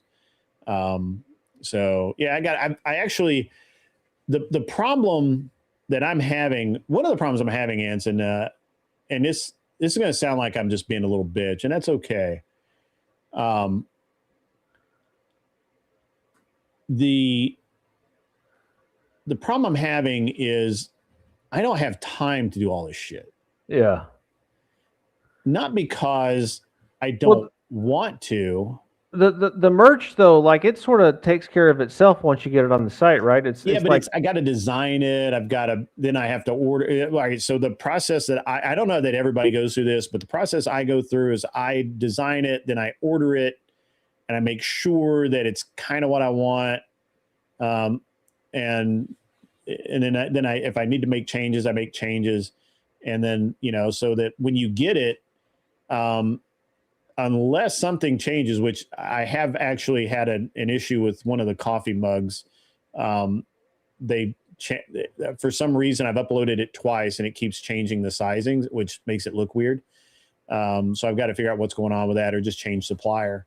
But I have 2 different suppliers, and so I'm going back and forth between that shit. And then I've got, but to sit down and do all of the stuff it's hard. And I'm trying to keep all of the stuff like the grid 1 stuff I think is cool because, it doesn't call out anything weird like, that people would have to be in the know to understand, right? Like it's just cool. The same thing with the gun prattle. I think that most people would understand. Oh, yeah, it's obviously has something to do with shooting. And like the man card hat, I think you can wear the man card hat anywhere, except maybe to a feminist rally. You should do a flask with copium on the outside of it. Yeah, I think that would be cool. And I actually have a really good design for that. So I could do that. That may be something that's coming. But I have to, and what I've been trying to do is I've been trying to find somebody that's kind of artistic and that has those or does design to just kind of be able to just say, hey, this is what I want, and have them do it, and I proof it, and then we go to then it goes off to be made.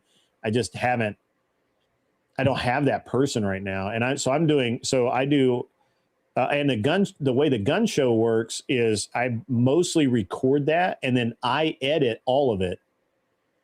And then I have to upload it, and then I send it out for people to watch and see it and get recommendations. And so a show for Gun Prattle that's not any non-live show for Gun Prattle takes at least 2 weeks to make. I probably ought to cut out the middle part of that. I probably ought cut out having random viewers watch it and give me feedback, because that takes time. But I don't know yet. I don't know what I'm going to do. I need to figure it out. So, but I do need to get on the merch more. I need polos. I need hoodies. I need sweatshirts. I want to do a lot of people, including myself, really love to wear the what are they? What do they call them? The fleece jackets. Beanie hats obviously would be awesome. Yes. A man card tumbler is probably the way to go. Absolutely. Flask. Yeah, I like the idea of the flask. And, so yeah, I mean, it's all good. I don't have enough hours in the day really to do it and do the live shows. So, but. Yeah, I'm trying to find so you had mentioned you have a need for somebody that does like designs and stuff. So there's two of my friends own a print shop in town. They used to do all the political print sign stuff for the political stuff I do. Awesome. And I'm a hook you up with their information, because they have people whose job it is to design stuff like what you're talking about. Like they're kind of like the local print guy you have, only they're local to me here in Huntsville.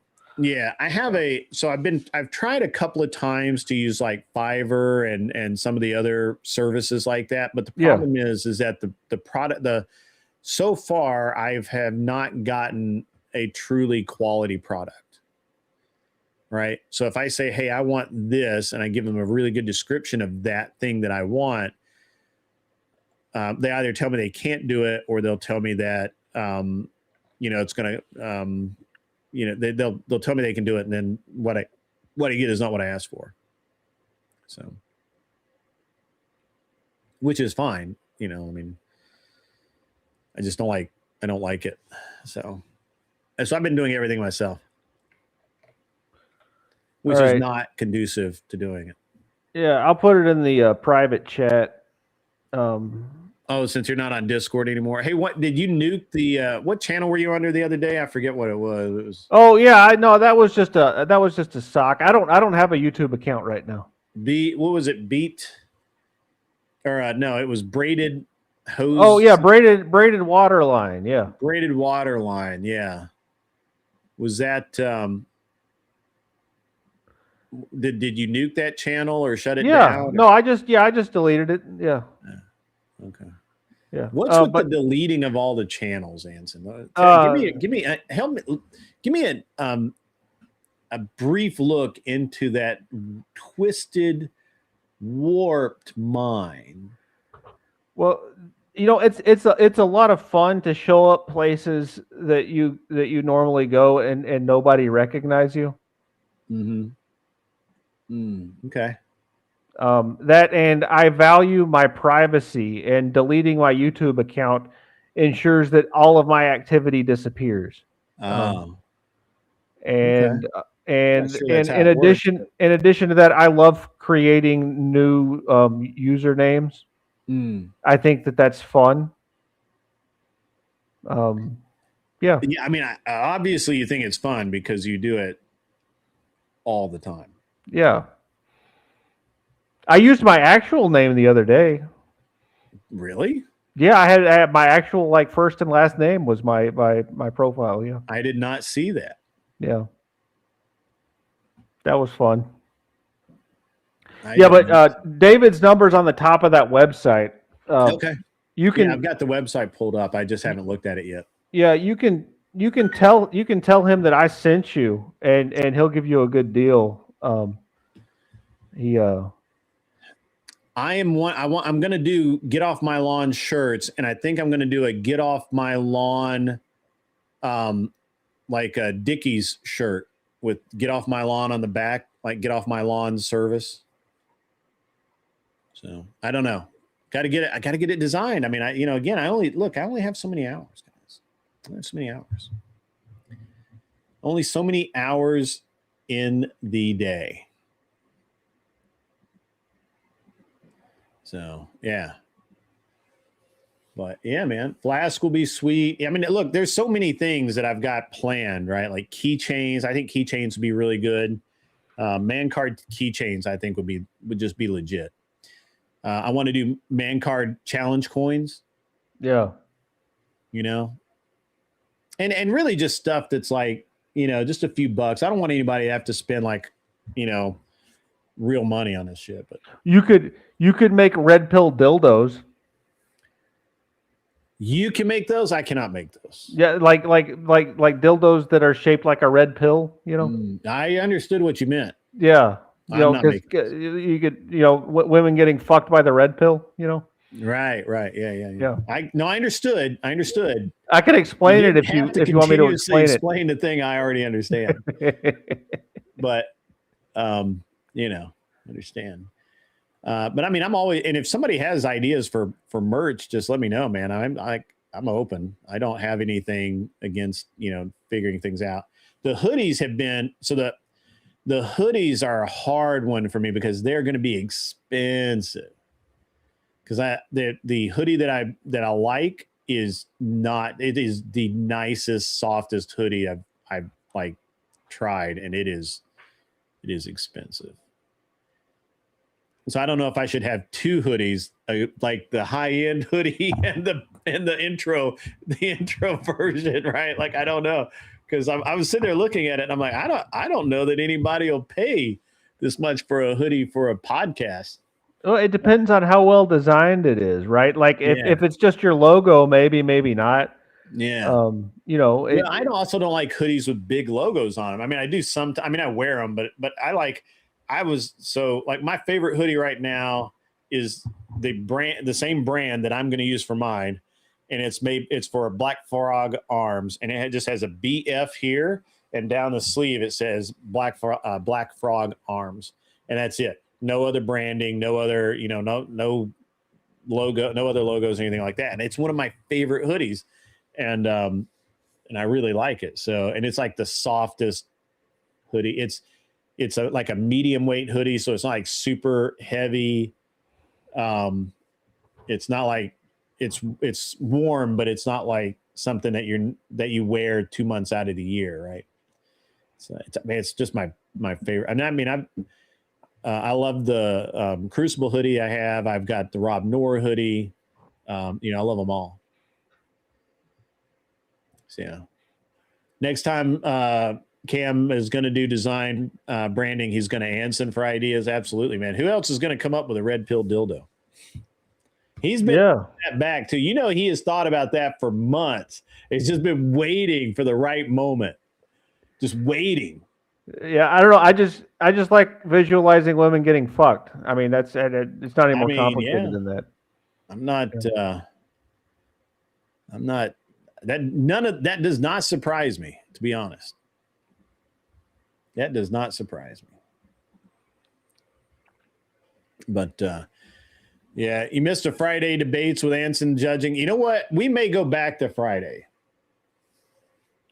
Because I actually prefer to do Saturday night as the chill stream and Friday night as the debate. I want to do Wednesday as interview night, Thursday, nothing, Friday debates, then Anson, or then chill stream. Yeah, then Anson. I agree. Anson night is Saturday night. Yeah. Yeah. And, like the only thing is, like, I was trying to be nice to somebody, just trying to be charitable, but not, I don't think I'm going to be charitable. Maybe, I don't know.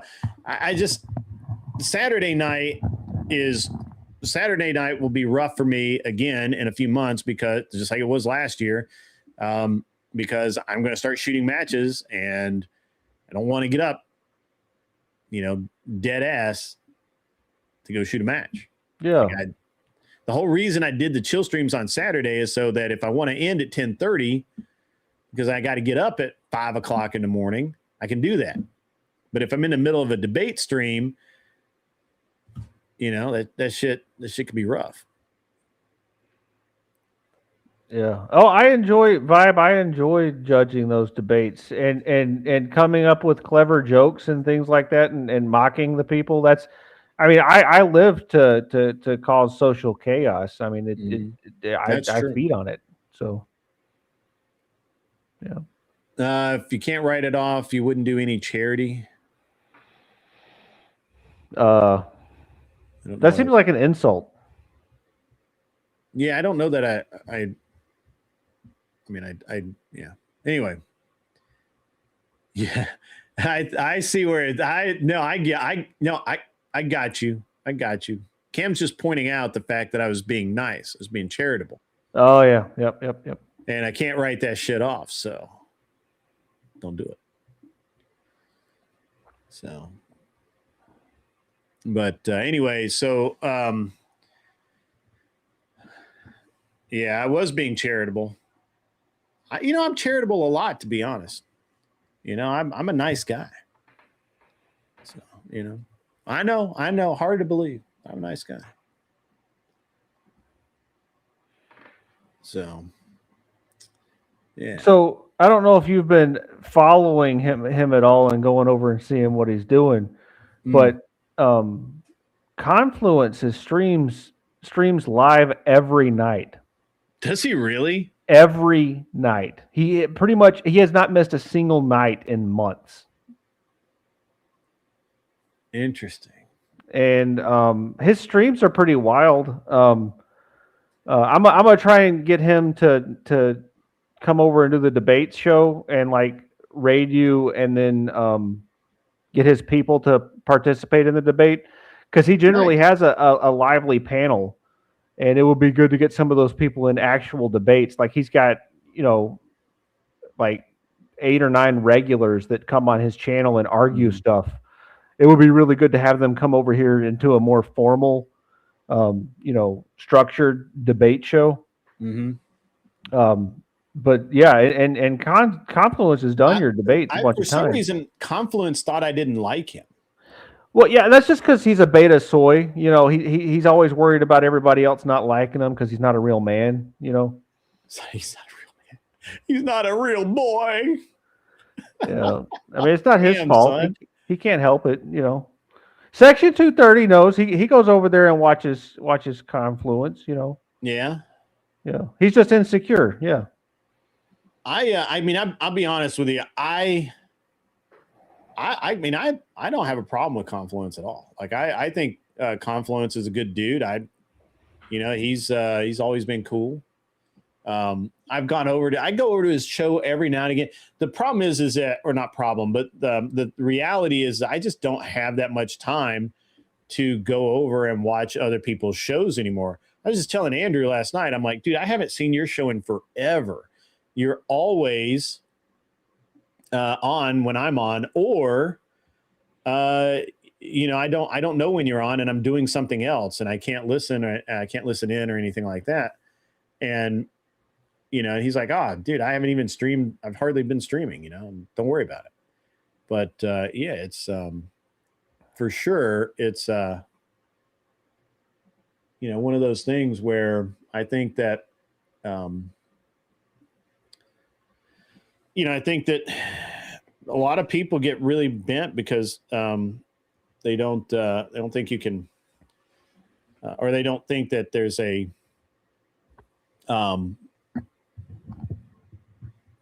I don't know, they get bent because they just don't, they assign an ulterior motive, not ulterior. Sections 230, a little left leaning for your life. Yeah, he's a decent dude. He's just insecure. Yeah. I mean, I like the guy. I think he's cool. With that said, I'm gonna call it a night, Anson. How about you? Yeah, I'm waiting for Admiral Gibbs to come on, but he's tanking up or something. I don't know. Yeah, I don't know. I'll call it a night. Yeah, y'all wear sunglasses if you need them. Take the red pill dildo. I got a really cool outro, guys, and I'm gonna raid you guys over to Focus Trip, which is that cool gun channel. They talk about a lot. They talk a lot of shit about guns, just like me. You guys are gonna love it. Anson, check this shit out. I'll give you. No, I'm obviously not. I told you like multiple times that I'm not fucking like gonna respond to like. I can't understand like just a whole like wall of like text. You can like say something and respond or not, but I'm like you're like obviously I'm not gonna engage with your argument like that. Like what? Like that's so lame. That's so What is my lame. argument? There you go, man. How about that? Yeah. No, that's good. That's a pretty good outro. Yeah, I like that. Yeah. Kel looks good. She Kel looks good. She does, yeah. In that one. I don't know how she's doing since she got out of rehab. I haven't watched her stream in a while. I haven't really watched her stream either. But it is what it is. So but yeah.